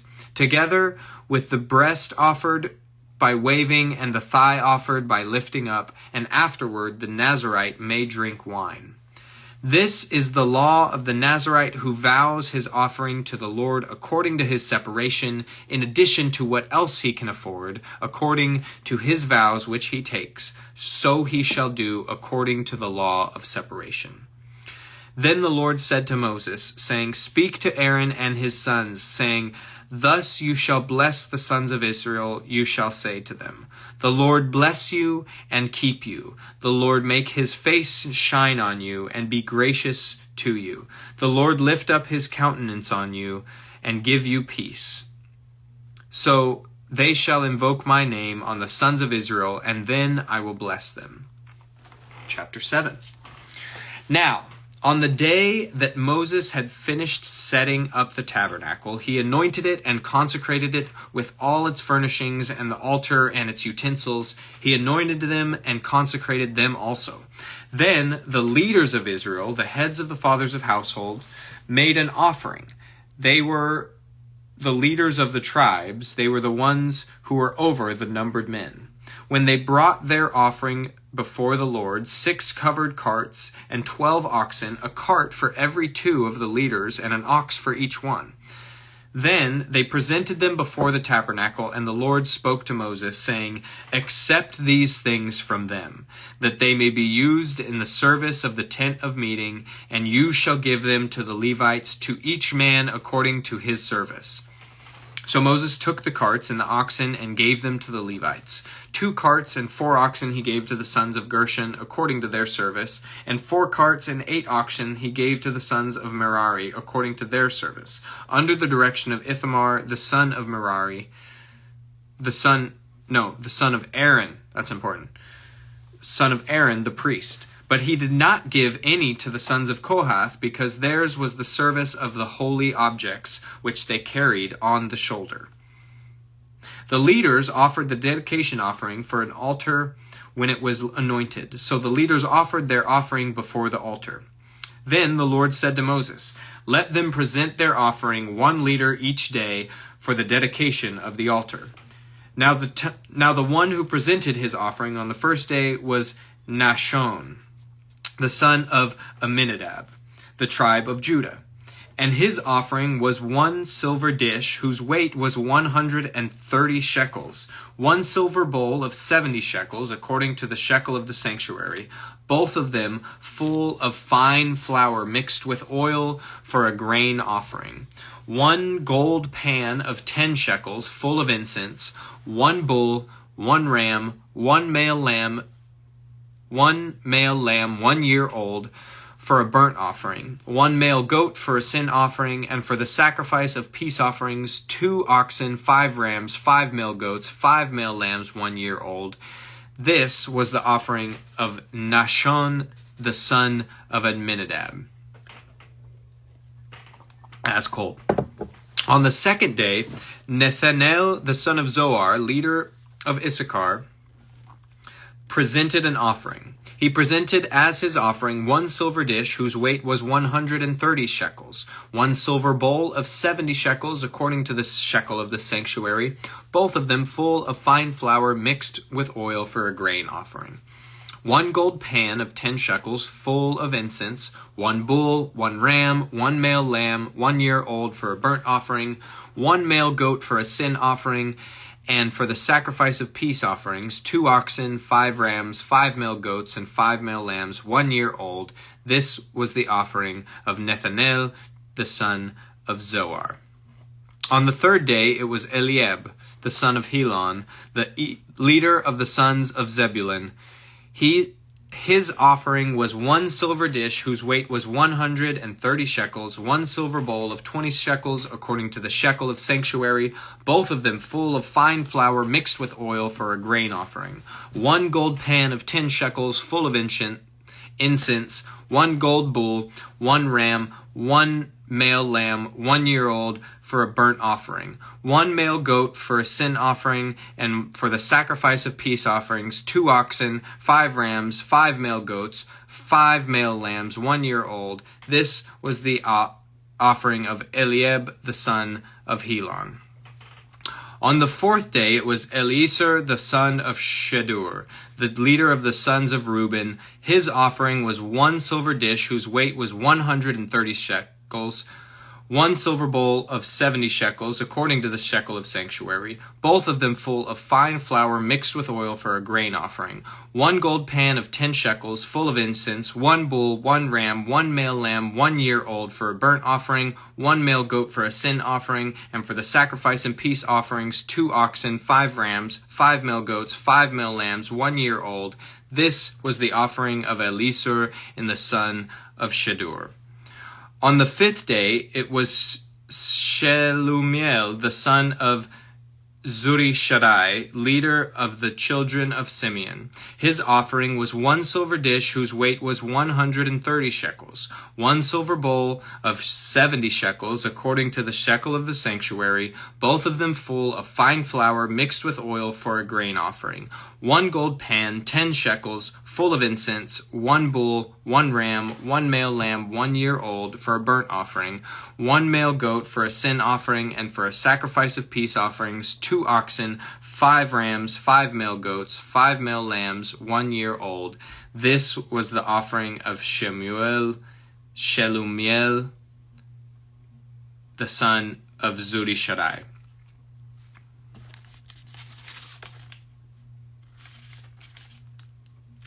There's 12 days of this. 12 days. Here we go. On the 6th day, it was Eliasaph, the son of Deuel, leader of the sons of Gad. His offering was 1 silver dish whose weight was 130 shekels, 1 silver bowl, 1 silver bowl of 70 shekels, according to the shekel of the sanctuary, both of them full of fine flour mixed with oil for a grain of offering. 1 gold pan of 10 shekels, full of incense, 1 bull, 1 ram, 1 male lamb, 1 year old for a burnt offering, 1 male goat for a sin offering, and for the sacrifice of peace offerings, 2 oxen, 5 rams, 5 male goats, 5 male lambs, 1 year old. This was the offering of Eliasaph, the son of Deuel. On the 7th day it was Elishama, the son of Ammihud, leader of the sons of Ephraim. His offering was 1 silver dish whose weight was 130 shekels. 1 silver bowl of 70 shekels, according to the shekel of the sanctuary, both of them full of fine flour mixed with oil for grain offering. 1 gold pan of 10 shekels, full of incense, 1 bull, 1 ram, 1 male lamb, 1 year old, and for a burnt offering. 1 male goat for a sin offering, and for the sacrifice peace offering, 2 oxen, 5 rams, 5 male goats, 5 male lambs, 1 year old. This was the offering of Elishama, the son of Ammihud. On the 8th day, it was Gamaliel, the son of Pedasur, leader of the sons of Manasseh. His offering was 1 silver dish whose weight was 130 shekels, 1 silver bowl of 70 shekels, according to the shekel of the sanctuary, both of them full of fine flour mixed with oil for a grain offering, 1 gold pan of 10 shekels, full of incense, 1 bull, 1 ram, 1 male lamb, 1 year old for a burnt offering, 1 male goat for a male... 1 male goat for a sin offering, and for a sacrifice of peace offerings, 2 oxen, 5 rams, 5 male goats, 5 male lambs, 1 year old. This was the offering of Gamaliel, the son of Pedasur. On the 9th day, it was Abidan, the son of Gideoni, leader of the sons of Benjamin. His offering was 1 silver dish, whose weight was 130 shekels, 1 silver bowl of 70 shekels, according to the shekel of sanctuary, both of them full of fine flour mixed with oil for a grain offering, 1 gold pan of 10 shekels, full of incense, 1 bull, 1 ram, 1 male lamb, 1 year old for a burnt offering, 1 male goat for a sin offering, and for the sacrifice of peace offerings, 2 oxen, 5 rams, 5 male goats, 5 male lambs, 1 year old. This was the offering of Abidan from the son of Gideoni. On the 10th day, it was Ahiezer, the son of Ammishaddai, leader of the sons of Dan. His offering was 1 silver dish, whose weight was 130 shekels, 1 silver bowl of 70 shekels, according to the shekel of sanctuary, both of them full of fine flour mixed with oil for the grain offering, 1 pan of gold of 10 shekels, full of incense, 1 bull, 1 ram, 1 male lamb, 1 year old for a burnt offering, 1 male goat for a sin offering, and for the sacrifice of peace offering, 2 oxen, 5 rams, 5 male goats, and 5 lambs, 1 year old. This was the offering of Ahiezer, the son of Ammishaddai. On the 11th day, it was Pagiel, the son of Ochran, leader of the sons of Asher. His offering was 1 silver dish, whose weight was 130 shekels, 1 silver bowl of 70 shekels, according to the shekel of the sanctuary, both of them full of fine flour mixed with oil for a grain offering, 1 gold pan of 10 shekels, full of incense, 1 bull, 1 ram, 1 male lamb, 1 year old for a burnt offering, 1 male goat for a sin offering, and for the sacrifice of peace offering, 2 oxen, 5 rams, 5 male goats, 5 male lambs, 1 year old. This was the offering of Pagiel, the son of Ochran. On the 12th day, it was Ahira, the son of Enan, leader of the sons of Naphtali. His offering was 1 silver dish, whose weight was 130 shekels, 1 silver bowl of 70 shekels, according to the shekel of the sanctuary, both of them full of fine flour mixed with oil for a grain offering, 1 gold pan of 10 shekels, full of incense, 1 bull, 1 ram, 1 male lamb, 1 year old for a burnt offering, 1 male goat for a sin offering, and for the sacrifice of peace offerings, 2 oxen, 5 rams, 5 male goats, 5 male lambs, 1 year old, 55 burgers, 55 fries, 55 fries. I'm sorry. I apologize. I hope God has a sense of humor. That's 12 days, and they all brought the same thing. So, we're going to keep reading. Verse 84. Here we go. Numbers chapter 7. That hurt my brain. I'm sorry, I had to. Numbers chapter 7, verse 84. This was the dedication offering for the altar from the leaders of Israel when it was anointed. 12 silver dishes and 12 silver bowls and 12 gold pans, and each silver dish weighing 130 shekels, and each bowl 70. And all the silver of the utensils was 2,400 shekels, according to the shekel of the sanctuary. The 12 gold pans full of incense, weighing 10 shekels apiece, according to the shekel of the sanctuary. All of the gold of the pans was 120 shekels. All of the oxen for the burnt offering, 12 bulls. All the rams, 12. The male lambs, 1 year old, with their grain offerings, 12. And the male goats for a sin offering, 12. And all the oxen for the sacrifice of peace offering, 24 bulls, all the rams 60, the male goats 60, the male lambs 1 year old 60. This was the dedication offering for the altar after it was anointed. Now, when Moses went into the tent of meeting to speak with him, he heard the voice speaking to him from above the mercy seat that was on the ark of the testimony, from between the two cherubim, so he spoke to him. All right, chapter 8. Then the Lord spoke to Moses, saying, Speak to Aaron and say to him, When you mount the lamps, the 7 lamps will give light in the front of the lampstand. Aaron therefore did so. He mounted its lamps at the front of the lampstand, just as the Lord had commanded Moses. Now this was the workmanship of the lampstand, hammered work of gold. From its base to its flowers it was hammered work, according to the pattern which the Lord had shown Moses, so he made the lampstand. Again the Lord spoke to Moses, saying, Take the Levites from among the sons of Israel and cleanse them. Thus you shall say to them, For your cleansing, sprinkle purifying water on them, and let them use a razor over their whole body and wash their clothes, and they will be clean. Then let them take a bull with its grain offering, fine flour mixed with oil, and a second bull you shall take for a sin offering.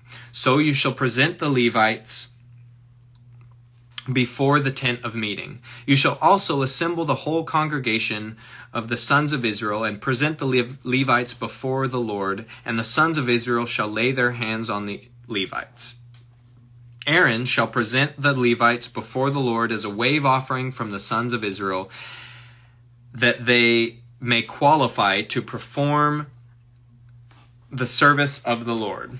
Now the Levites shall lay their hands on the heads of the bulls, then offer the one for a sin offering and the other for a burnt offering to the Lord, to make atonement for the Levites. You shall have the Levites stand before Aaron and before his sons, so as to present them as a wave offering to the Lord. Thus you must separate the Levites from among the sons of Israel, and the Levites shall be mine.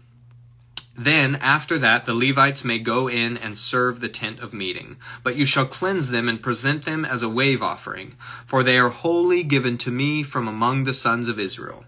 I have taken them for myself instead of every first issue of the womb. The firstborn of all the sons of Israel. For every firstborn among the sons of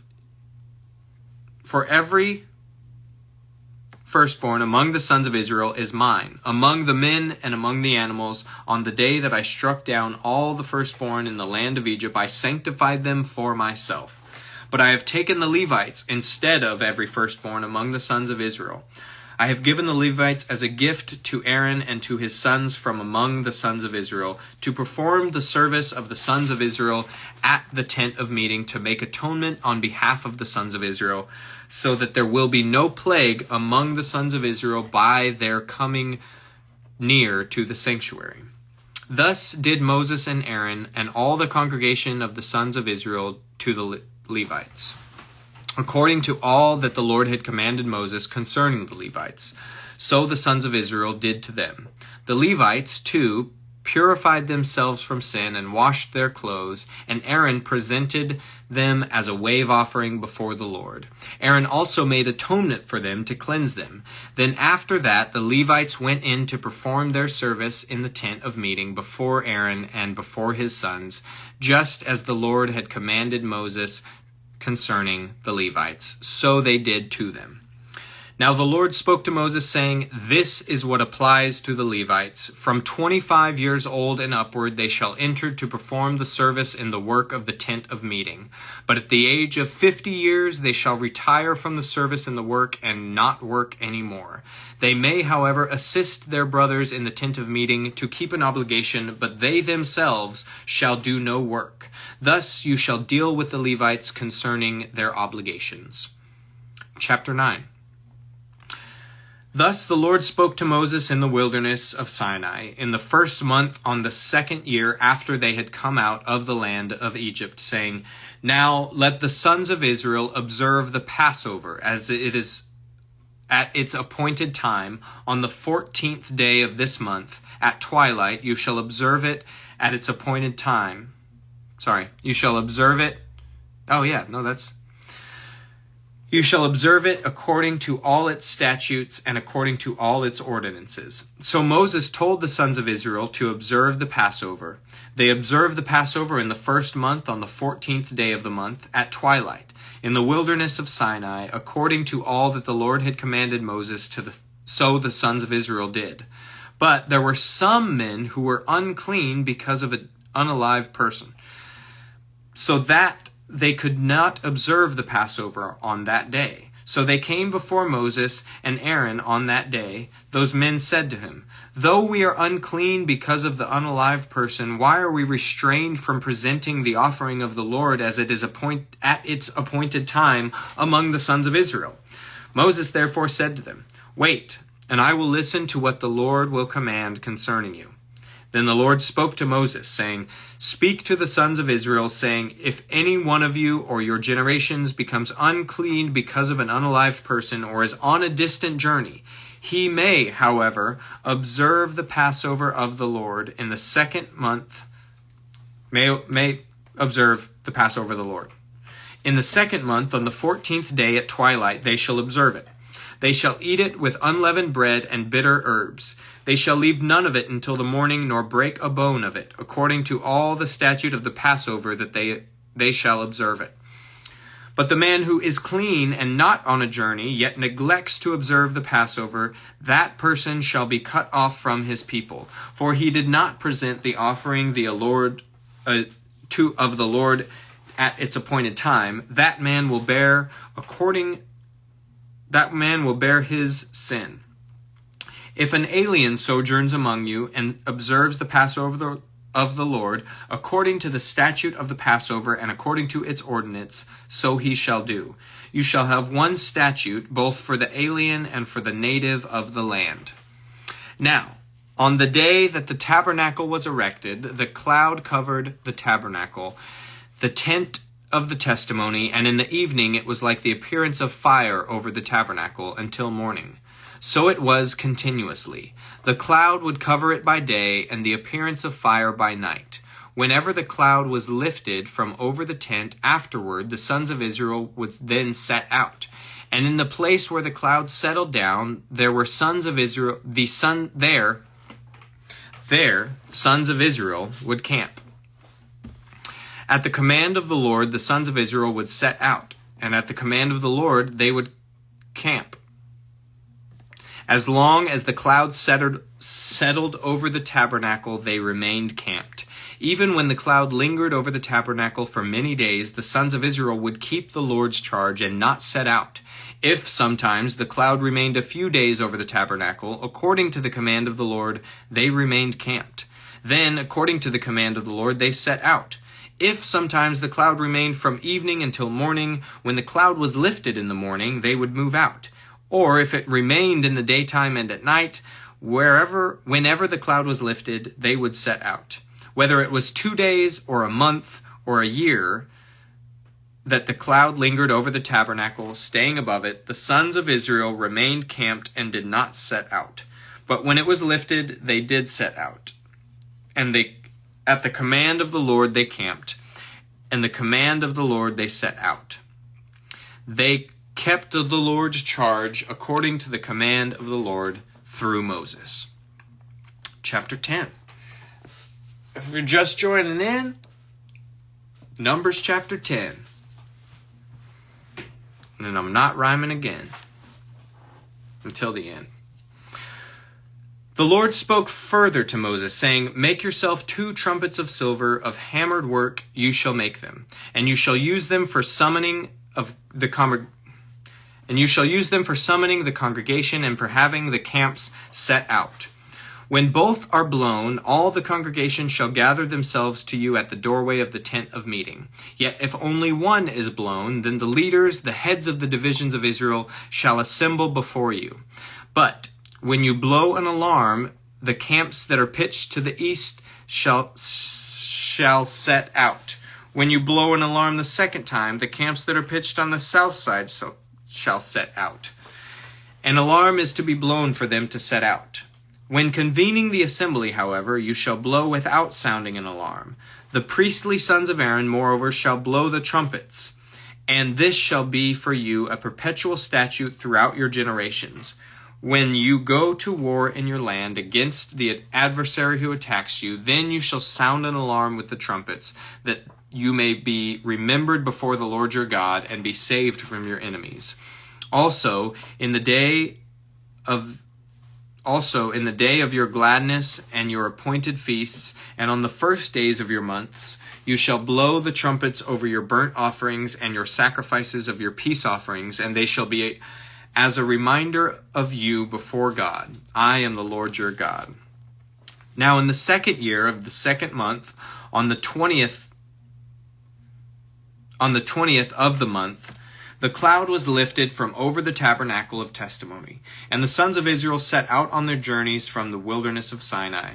Then the cloud settled in the wilderness of Paran. So they moved out for the first time according to the commandment of the Lord through Moses. The standard of the camp of the sons of Judah, according to their armies, set out first, with Nahshon the son of Amminadab over its army, and Nethanel the son of Zuar over the tribal army of the sons of Issachar, and Eliab the son of Helon over the tribal army of the sons of Zebulun. Then the tabernacle was taken down, and the sons of Gershon and the sons of Merari, who were carrying the tabernacle, set out. Next, the standard of the camp of Reuben, according to their army, set out with Elisur the son of Shedur over its army, and Shelumiel the son of Zurishaddai over the tribal army of the sons of Simeon. And Eliasaph the son of Deuel was over the tribal army of the sons of Gad. Then the Kohathites were set out, carrying the holy objects, and the tabernacle was set up before their arrival. Next, the standard of the camp of the sons of Ephraim, according to their armies, was set out, with Elishama the son of Amihud over its army, and Gamaliel the son of Pedasur over the tribal army of the sons of Manasseh, and Abidan the son of Gideoni over the tribal army of the sons of Benjamin. Then the standard of the camp of the sons of Dan, according to their armies, which formed the rear guard for all the camps, set out, with Ahiezer son of Ammishaddai over its army, and Pagiel the son of Ochran over the tribal army of the sons of Asher, and Ahira the sons of Enan over the tribal army of the sons of Naphtali. This was the order march of the sons of Israel by their armies as they set out. Then Moses said to Hobab, the son of Reuel the Midianite, Moses' father-in-law, "We are setting out to a place of which the Lord said, I will give it to you. Come with us, and we will do you good. For the Lord has promised good concerning Israel." But he said to them, "I will not come, but rather I will go to my own land and relatives." Then he said, Please do not leave us, inasmuch as you know where we should camp in the wilderness, and you will be good as eyes for us. So it will be, if you go with us, that whatever good the Lord does for us, he will do for you. We will do for you. Thus they set out from the mount of the Lord, 3 days' journey, with the ark of the covenant and the Lord journeying in front of them for over 3 days to seek out a resting place for them. The cloud of the Lord was over them by day when they set out from the camp. Then it came about when the ark set out, Moses said, Rise up, O Lord, and let your enemies be scattered, and let those who hate you flee before you. When it came to rest, he said, Return, O Lord, to the myriad thousands of Israel. Chapter 11. Now the people became like those who complain of adversity in the hearing of the Lord. And when the Lord heard it, his anger was kindled, and the fire of the Lord burned among them and consumed some on the outskirts of the camp. The people cried out to Moses, and Moses prayed to the Lord, and the fire died out. So the name of that place was called Taberah, because the fire of the Lord burned among them. The rabble who were among them had greedy desires, and also the sons of Israel wept again and said, "Who will give us meat to eat? We remember the fish which we used to eat free in Egypt, the cucumbers and the melons and the leeks and the onions and the garlic. But now our appetite is gone. There is nothing at all to look at except this manna." Now the manna was like coriander seed, and its appearance like that of bdellium. The people would go about and gather it and grind it between millstones, or beat it in the mortar and boil it in the pot and make cakes with it. And its taste was that of cakes baked with oil. When the dew fell on the camp at night, the manna would fall with it. Now Moses heard the people weeping throughout their families, each man at the doorway of his tent, and the anger of the Lord was kindled greatly. And Moses was displeased. So Moses said to the Lord, "Why have you been so hard on your servant? And why have I not found favor in your sight, that you have laid the burden of all this people on me? Was it I who conceived all these people? Was it I who brought them forth, that you should say to me, 'Carry them in your bosom as a nurse carries a nursing infant to the land which you swore to their fathers'? Where am I to get meat to give to all these people? For they weep for me, saying, 'Give us meat that we may eat.' I alone am not able to carry all this people, because it is too burdensome for me. So if you are going to deal thus with me, please unalive me at once, if I have found favor in your sight, and do not let me see my wretchedness." The Lord therefore said to Moses, "Gather for me 70 men from the elders of Israel, whom you know to be the elders of the people and their officers, and bring them to the tent of meeting, and let them take their stand there with you. Then I will come down and speak with you there, and I will take of the Spirit who is upon you, and will put him upon them, and they shall bear the burden of the people with you, so that you will not bear it all alone. Say to the people, 'Consecrate yourselves for tomorrow, and you shall eat meat. You have wept in the ears of the Lord, saying, Oh, that someone would give us meat to eat, for we were well off in Egypt. Therefore the Lord will give you meat, and you shall eat. You shall eat not 1 day, nor 2 days, nor 5 days, nor 10 days, nor 20 days, but a whole month, till it comes out of your nostrils, and it becomes loathsome to you, because you have rejected the Lord who is among you, and have wept before him, saying, Why did we ever leave Egypt?' But Moses said, The people among whom I am are 600,000 on foot. Yet you have said, I will give them meat, so that they may eat for a whole month. Should flocks and herds be slaughtered?" I don't know if I can say that either. Flocks and herds be unalived for them to be sufficient for them? Or should all the fish in the sea be gathered for them to be sufficient for them? The Lord said to Moses, Is the Lord's power limited? Now you shall see whether my word will come true for you or not. So Moses went out and told the people the words of the Lord. Also he gathered 70 men of the elders of the people and stationed them around the tent. Then the Lord came down in the cloud and spoke to him. And he took of the Spirit who was upon him, and placed him upon the 70 elders. And when the Spirit rested upon them, they prophesied, and they did not do it again. But 2 men had remained in the camp. The name of one was Eldad, and the other was Medad, and the Spirit rested upon them. Now they were among those who had been registered, but had not gone out to the tent. And they prophesied in the camp. So a young man ran and told Moses and said, Eldad and Medad are prophesying in the camp. Then Joshua, the son of Nun, the attendant of Moses from his youth, said, Moses, my Lord, restrain them. But Moses said, Are you jealous for my sake? Would that all the Lord's people were prophets, that the Lord would put his Spirit upon them. Then Moses returned to the camp, both he and the elders of Israel.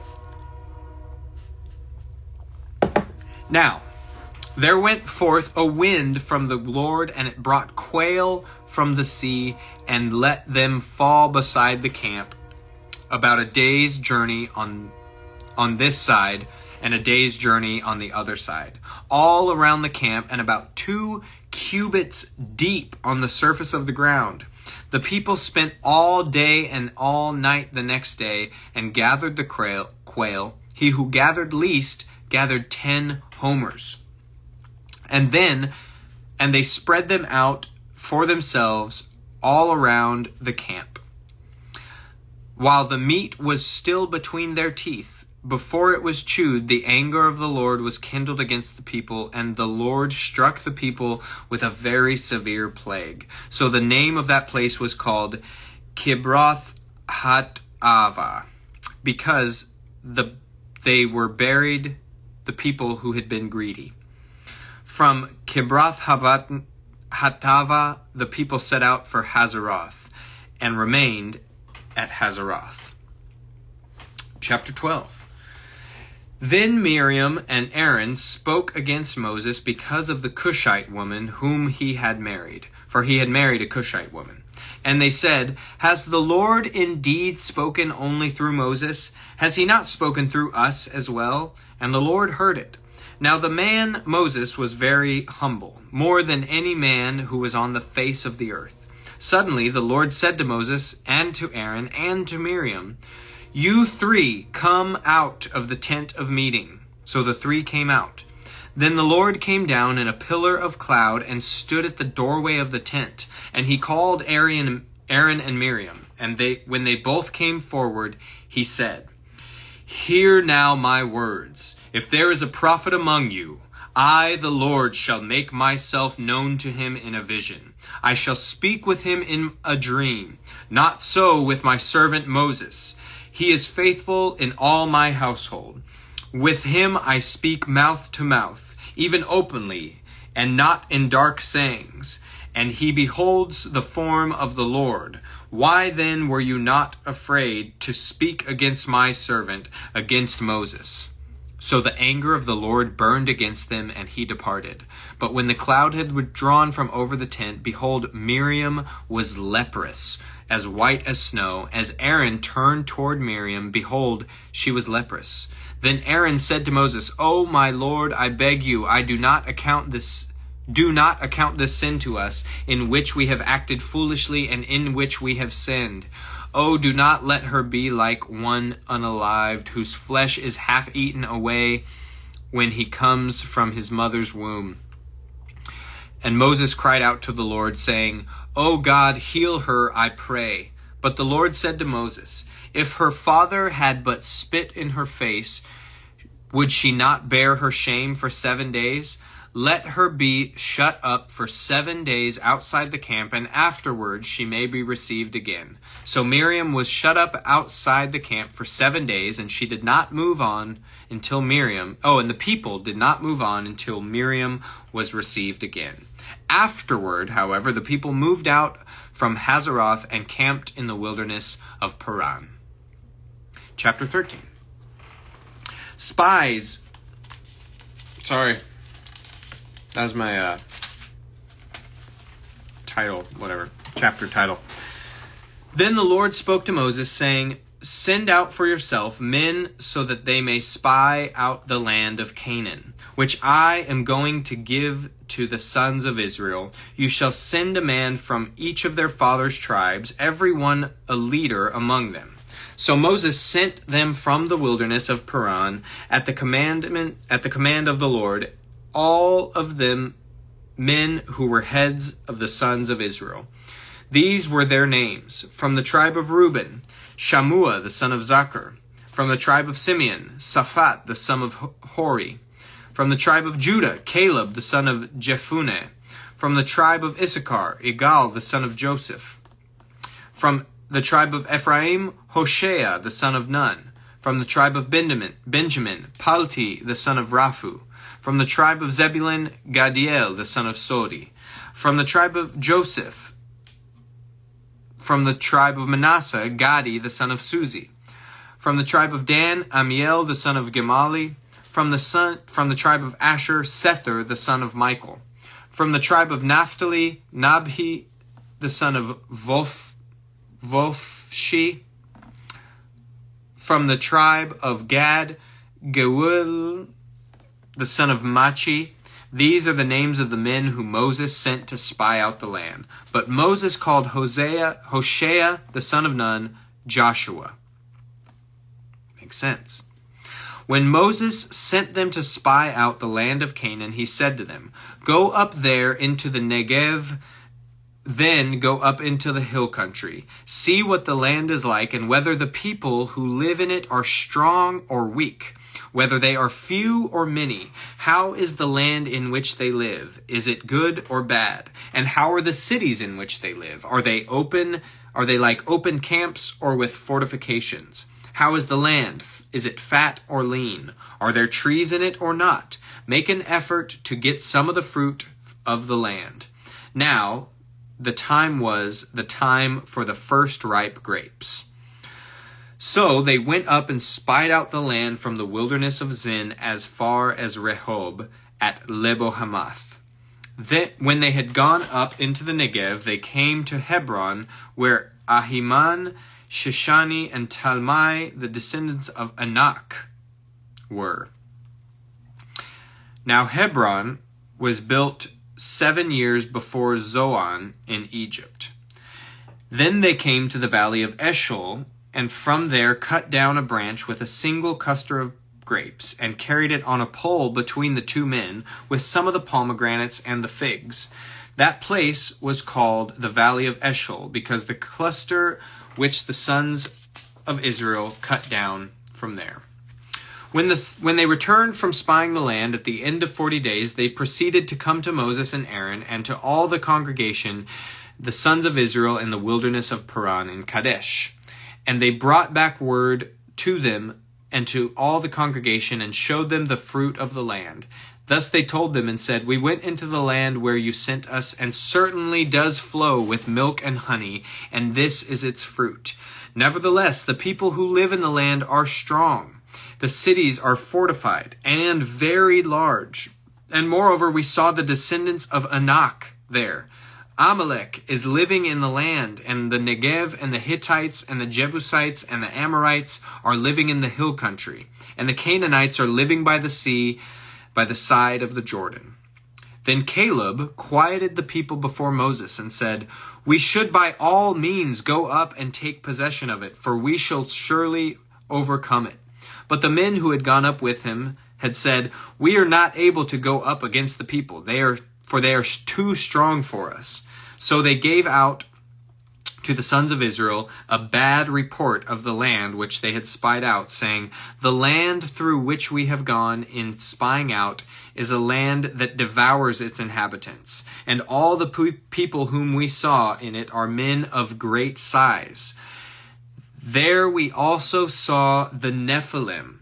The sons of Anak are part of the Nephilim, and we became like grasshoppers in our own sight, and so we were in their sight."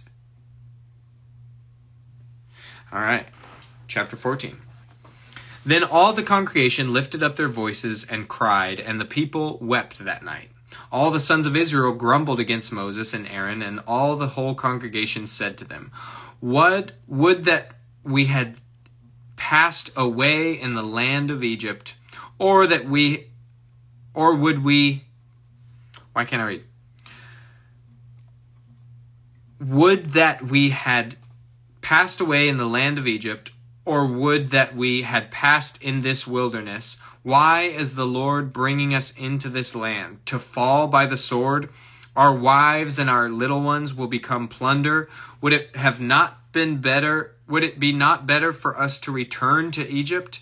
So they said to one another, "Let us appoint a leader and return to Egypt." Then Moses and Aaron fell on their faces in the presence of all the assembly of the congregation of Israel. Joshua, the son of Nun, and Caleb, the son of Jephunneh, of those who had spied out the land, tore their clothes. And they spoke to all the congregation of the sons of Israel, saying, "This The land which we passed through to spy out is exceedingly good land.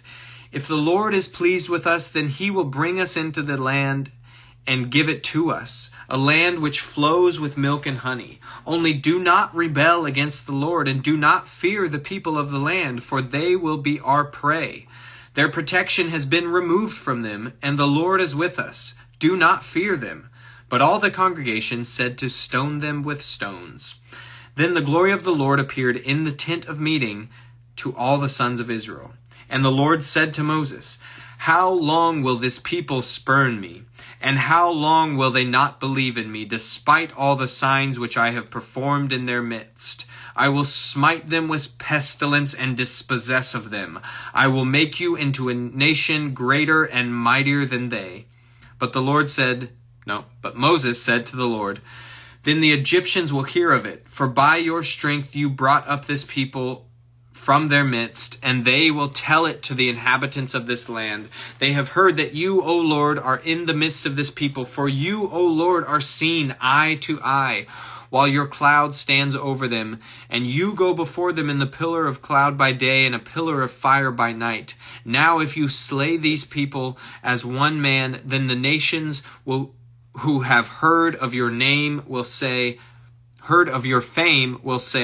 Because the Lord could not bring his people into the land which he promised them by oath, therefore he slaughtered them in the wilderness. But now, I pray, let the power of the Lord be great, just as you have declared. The Lord is slow to anger and abundant in loving kindness, forgiving iniquity and transgression, but he will by no means clear the guilty, visiting the iniquity of the fathers of the children to the third and fourth generations. Pardon, I pray, the iniquity of this people according to the greatness of your loving kindness, just as you also have forgiven this people from Egypt, even until now.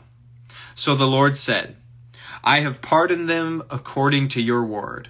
But indeed, as I live, all the earth shall be filled with the glory of the Lord.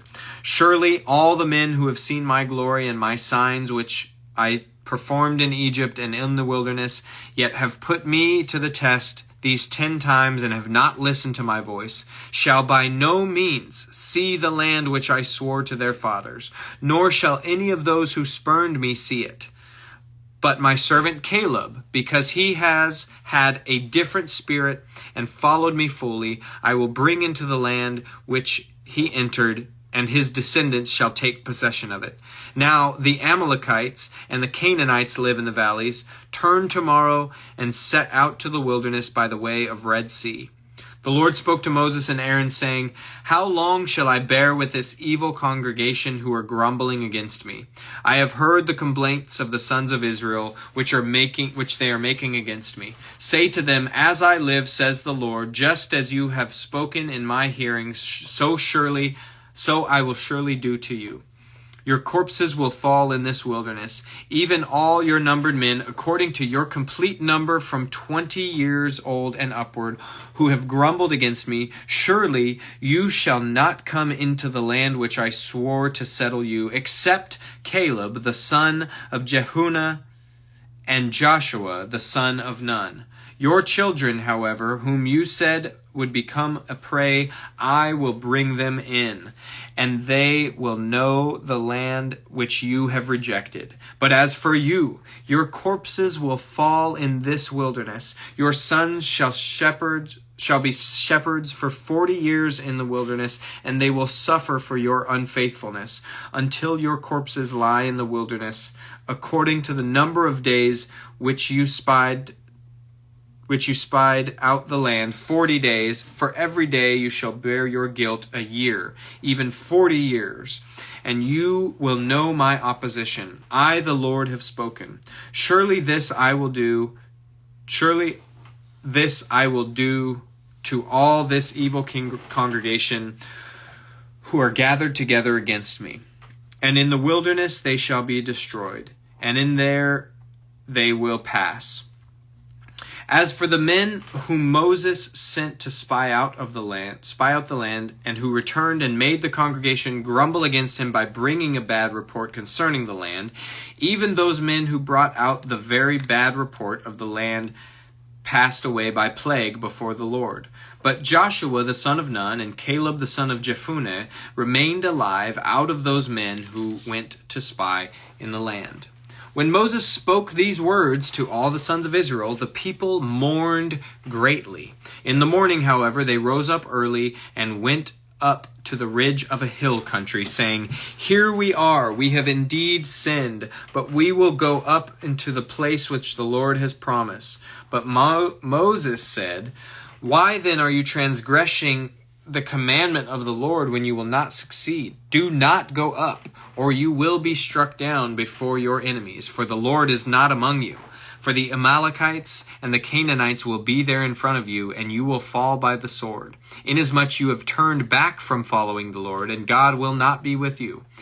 But they went up heedlessly to the ridge of the hill country, neither the ark of the covenant of the Lord nor Moses left the camp. Then the Amalekites and the Canaanites who lived in the hill country came down and struck them and beat them down as far as Hormah. Chapter 15. Now the Lord spoke to Moses, saying, 36 chapters. I think if we can do 26 chapters tonight. I don't know what time it is. I've got 13% battery too. Man, I need to be better with that. I was charging. I'm sorry. It was charging. I think the lives just drain my battery. I need to get like a setup, and then I can like charge my phone and record. I'm getting there. Also, never mind. Let's keep reading. Numbers chapter 15. Now the Lord spoke to Moses, saying, "Speak to the sons of Israel and say to them, when you enter the land where you are to live, which I am giving to you, then make an offering by fire to the Lord, a burnt offering or a sacrifice to fulfill a special vow, or as a freewill offering, or in your appointed time to make a soothing aroma to the Lord. From the herd or from the flock, the one who presents his offering shall present to the Lord a grain offering, and 1/10 of an ephah of fine flour mixed with 1/4 of a hin of oil, and you shall prepare wine for the drink offering, 1/4 of a hin with the burnt offering, or for the sacrifice for each lamb. Or for a ram you shall prepare as a grain offering 2/10 of an ephah of fine flour mixed with 1/3 of a hin of oil. And for the drink offering you shall offer 1/3 of a hin of wine as a soothing aroma to the Lord. When you prepare a bull as a burnt offering or a sacrifice to fulfill a special vow, or for a peace offerings to the Lord, then you shall offer with the bull a grain offering of 3/10 of an ephah of fine flour mixed with 1/2 a hin of oil, and you shall offer as a drink offering 1/2 a hin of wine as an offering by fire, as a soothing aroma to the Lord. Thus it shall be done for each ox, or for each ram, or for each of the male lambs, or of the goats, according to the number that you prepare, so you shall do for everyone according to their number. All who are native shall do these things in this manner, in presenting an offering by fire as a soothing aroma to the Lord.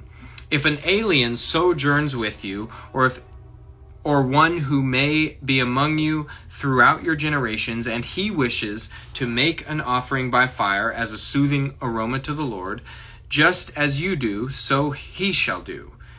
As for the assembly, there shall be one statute for you and for the alien who sojourns with you, a perpetual statute throughout your generations. As you are, so shall the alien be before the Lord. There is to be one law and one ordinance for you and the alien who sojourns with you. Then the Lord spoke to Moses, saying, "Speak to the sons of Israel and say to them, when you enter the land where I bring you, then it shall be that when you eat of the food of the land, you shall lift up an offering to the Lord. One of the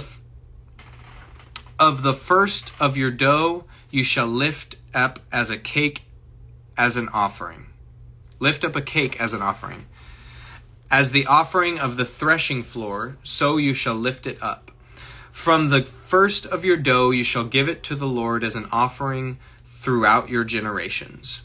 But when you unwittingly fail and do not observe all these commandments which the Lord has spoken to Moses, even all that the Lord has commanded you through Moses from the day when the Lord gave commandment and onward throughout your generations, then it shall be, if it is done unintentionally, without the knowledge of the congregation, that is, that all the congregation shall offer one bull for a burnt offering as a soothing aroma to the Lord, with its grain offering and its drink offering according to the ordinance, and one male goat for a sin offering. Then the priest shall make atonement for all the congregation of the sons of Israel, and they will be forgiven, for it was an error.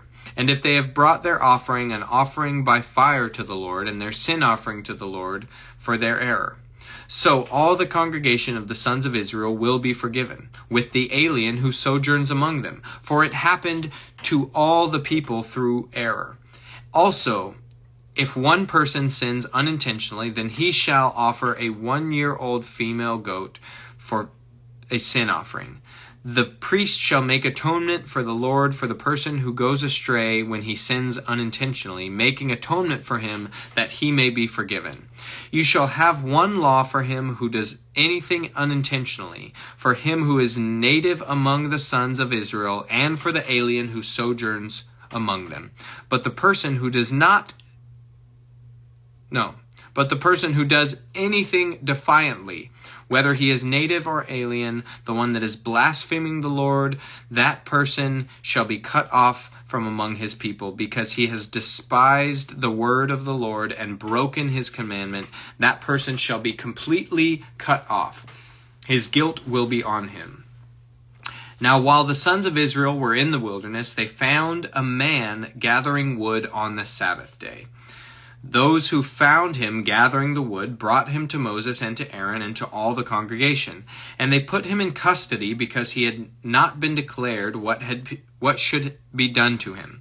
Then the Lord said to Moses, "The man shall surely be put unalived, and the congregation shall stone him with stones outside the camp." So all the congregation brought him outside and stoned him with stones, just as the Lord had commanded Moses. And the Lord spoke to Moses, saying, "Speak to the sons of Israel, and tell them that they shall make for themselves tassels on the corners of their garments throughout their generations, and that they shall put a tassel on each corner, a cord of blue. It shall be a tassel for you to look at and remember all the commandments of the Lord, so as to do them, and not follow after your own heart and your own eyes, after which you played the harlot, so that you may remember to do all my commandments and be holy to your God. I am the Lord your God, who brought you out of the land of Egypt to be your God. I am the Lord your God." Chapter 16. This is great. I think we're going to read all of chapter 16 for sure. And I have 10% battery, so this is good though. I think I'm going to do a video about this. I think I might have done a video about this. Doesn't matter. Numbers chapter 16. Now Korah, the son of Ishar, the son of Kohath, the son of Levi, with Dathan and Abiram, the son of Eliab, and On, the son of Peleth, sons of Reuben, took action. And they rose up before Moses, together with some of the sons of Israel, 250 leaders of the congregation, chosen in the assembly, men of renown. They assembled together against Moses and Aaron and said to them, "You have gone far enough, for all the congregation are holy, every one of them, and the Lord is in their midst. So why do you exalt yourselves above the assembly of the Lord?" When Moses heard this, he fell on his face, and he spoke to Korah and his company. saying, "Tomorrow morning the Lord will show who is his and who is holy, and will bring him near to himself. Even the one whom he will choose, he will bring near to himself. Do this. Take censers for yourself, Korah and all your company, and put fire in them, and lay incense upon them in the presence of the Lord tomorrow, and the man whom the Lord chooses shall be the one who is holy. You have gone far enough, you sons of Levi."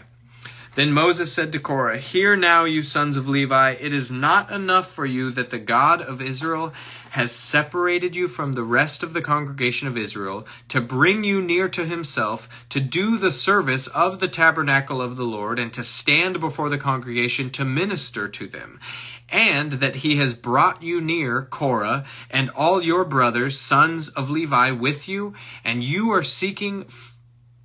are you seeking for the priesthood also? Therefore, you and all your company are gathered together against the Lord. But as for Aaron, who is he that you grumble against him?" Then Moses sent a summons to Dathan and Abiram, the sons of Eliab. But they said, "We will not come up. Is it not enough that you have brought us up out of the land flowing with milk and honey to have us pass away in the wilderness, but you would also lord it over us? Indeed, you have not brought us into a land flowing with milk and honey, nor have you given us an inheritance of fields and vineyards. Why? Would you put out the eyes of these men? We will not come up." Then Moses became very angry and said to the Lord, "Do not regard their offering. I have not taken a single donkey from them, nor have I done any harm of any to them." Moses said to Korah, "You and all your company be present before the Lord tomorrow, both of you and they along with Aaron. Each of you take his fire pan and put incense on it, and each of you bring his censer before the Lord, 250 fire pans. Also you and Aaron shall each bring his fire pan." So they each took his own censer and put fire on it and laid incense on it. And they stood at the doorway of the tent of meeting with Moses and Aaron. Thus Korah assembled all the congregation against them at the doorway of the tent of meeting, and the glory of the Lord appeared to all the congregation. Then the Lord spoke to Moses and Aaron, saying, Separate yourselves from among this congregation, that I may consume them instantly." But they fell on their faces and said, "O God, God of the spirits of all flesh, when one man sins, will you be angry with the entire congregation?" Then the Lord spoke to Moses, saying, "Speak to the congregation, saying, Get back from around the dwellings of Korah, Dathan, and Abiram." Then Moses arose and went to Dathan and Abiram, with the elders of Israel following him. And he spoke to the congregation, saying, "Depart now from the tents of these wicked men, and touch nothing that belongs to them, or you will be swept away in all their sin." So they got back from around the dwellings of Korah, Dathan, and Abiram. And Dathan and Abiram came out and stood at the doorway of their tents, along with their wives and their sons and their little ones. Moses said, "By this you shall know that the Lord has sent me to do all these deeds, for this is not my doing. If these men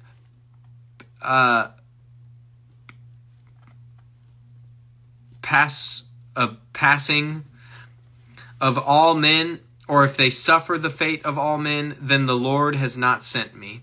But if the Lord brings about an entirely new thing, and the ground opens its mouth and swallows them up and all that is theirs, and they descend alive into Sheol, then you will understand that these men have spurned the Lord." As he finished speaking these words, the ground that was under them split open, and the earth opened its mouth and swallowed them up, and their households, and all the men who belonged to Korah with their possessions. So they and all that belonged to them went down alive to Sheol. And the earth closed over them, and they perished from the midst of the assembly. All Israel who were around them fled at their outcry, for they said, "The earth may swallow us up." Fire also came forth from the Lord and consumed the 250 men who were offering the incense. Then the Lord spoke to Moses and said, Then the Lord spoke to Moses and saying, "Say to Eleazar, the son of Aaron the priest, that he shall take up the censers out of the midst of the blaze, for they are holy, and you scatter the burning coals abroad. As for the censers of these men who have sinned at the cost of their lives, let them be made into hammered sheets for a plating of the altar, since they did present them before the Lord, and they are holy. And they shall be a sign to the sons of Israel."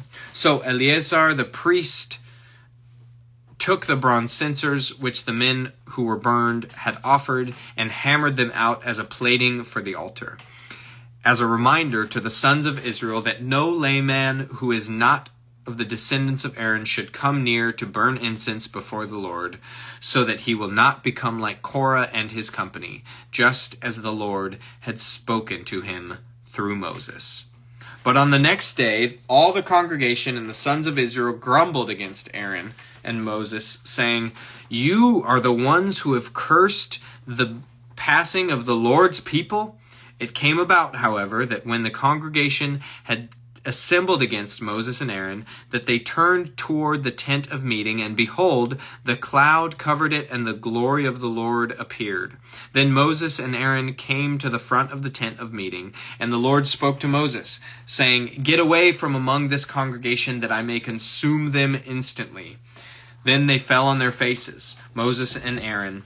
Moses said to Aaron, "Take your censer and put it in fire from the altar, and lay incense on it. Then bring it quickly to the congregation and make atonement for them. For wrath has gone forth from the Lord. The plague has begun." Then Aaron took it as Moses had spoken, and ran into the midst of the assembly. For behold, the plague had begun among the people. So he put on the incense and made atonement for the people. He took his stand between the unalived and the living, so that the plague was checked. But those who passed from the plague were 14,700, besides those who passed on account of Korah. Then Aaron returned to Moses at the doorway of the tent of meeting, for the plague had been checked. All right, 17 chapters of Numbers today, plus the final, 6 chapters of Leviticus. So, that's not bad. That's not a ton. There was 24, 25, 26. 3 chapters of Leviticus and 17 chapters of Numbers for a total of 20 chapters. Hey, we can read every day.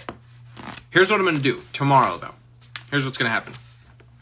Tomorrow, we've been reading a lot. I don't know how many of you guys have been following along since day 1 or day 2. It doesn't matter. But we've been reading a lot about the laws and the rules. And one of the things is Sabbath. It talks about the Sabbath. Keep it holy. Tomorrow, being Sunday, which some may argue Sabbath, Saturday. Anyway, the point is I'm going to do a Bible study tomorrow. I'm not going to read for 3 hours, and I'm not going to read the Bible just to get through it, just to advance it. So whoever is interested, same time, tomorrow at 9 o'clock, probably about until 10 o'clock. It's not going to be too crazy. But we're going to do a Bible study, and we're going to just talk about these first 4 books of the Bible. Like, what are we reading? What's going on here? Why is this important?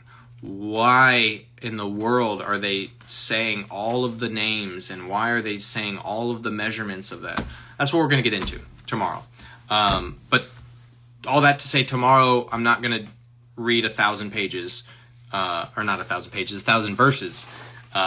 Just going to read and talk about it with everybody, with whoever wants to.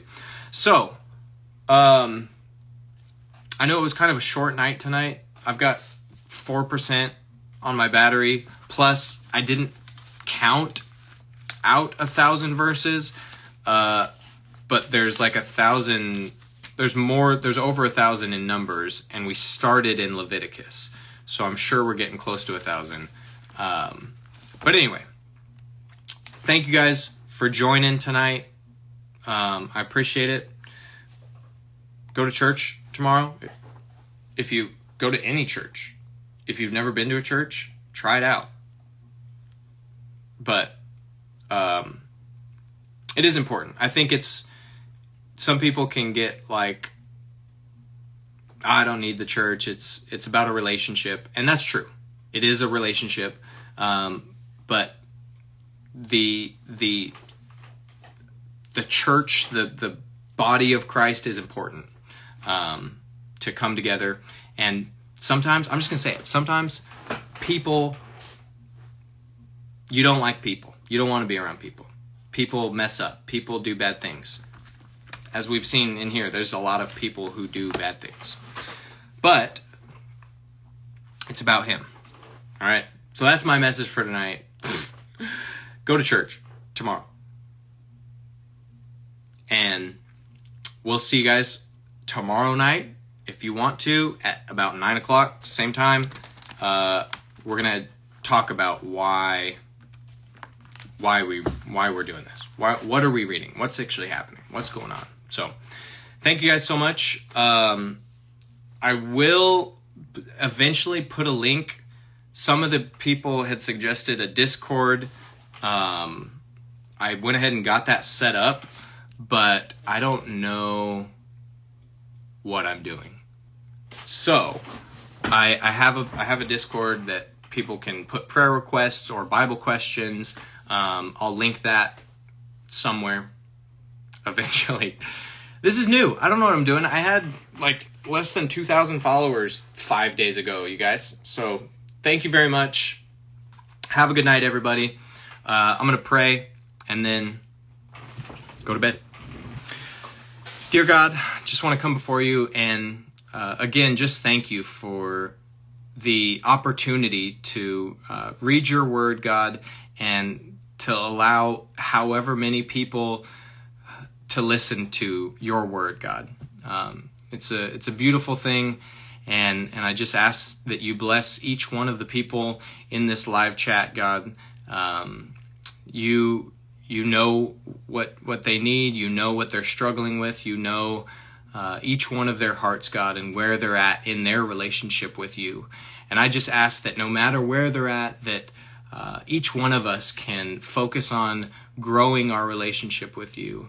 And that starts by getting into your word, God, and learning and asking questions and studying and figuring out what your will is for us, God, and how you want us to live.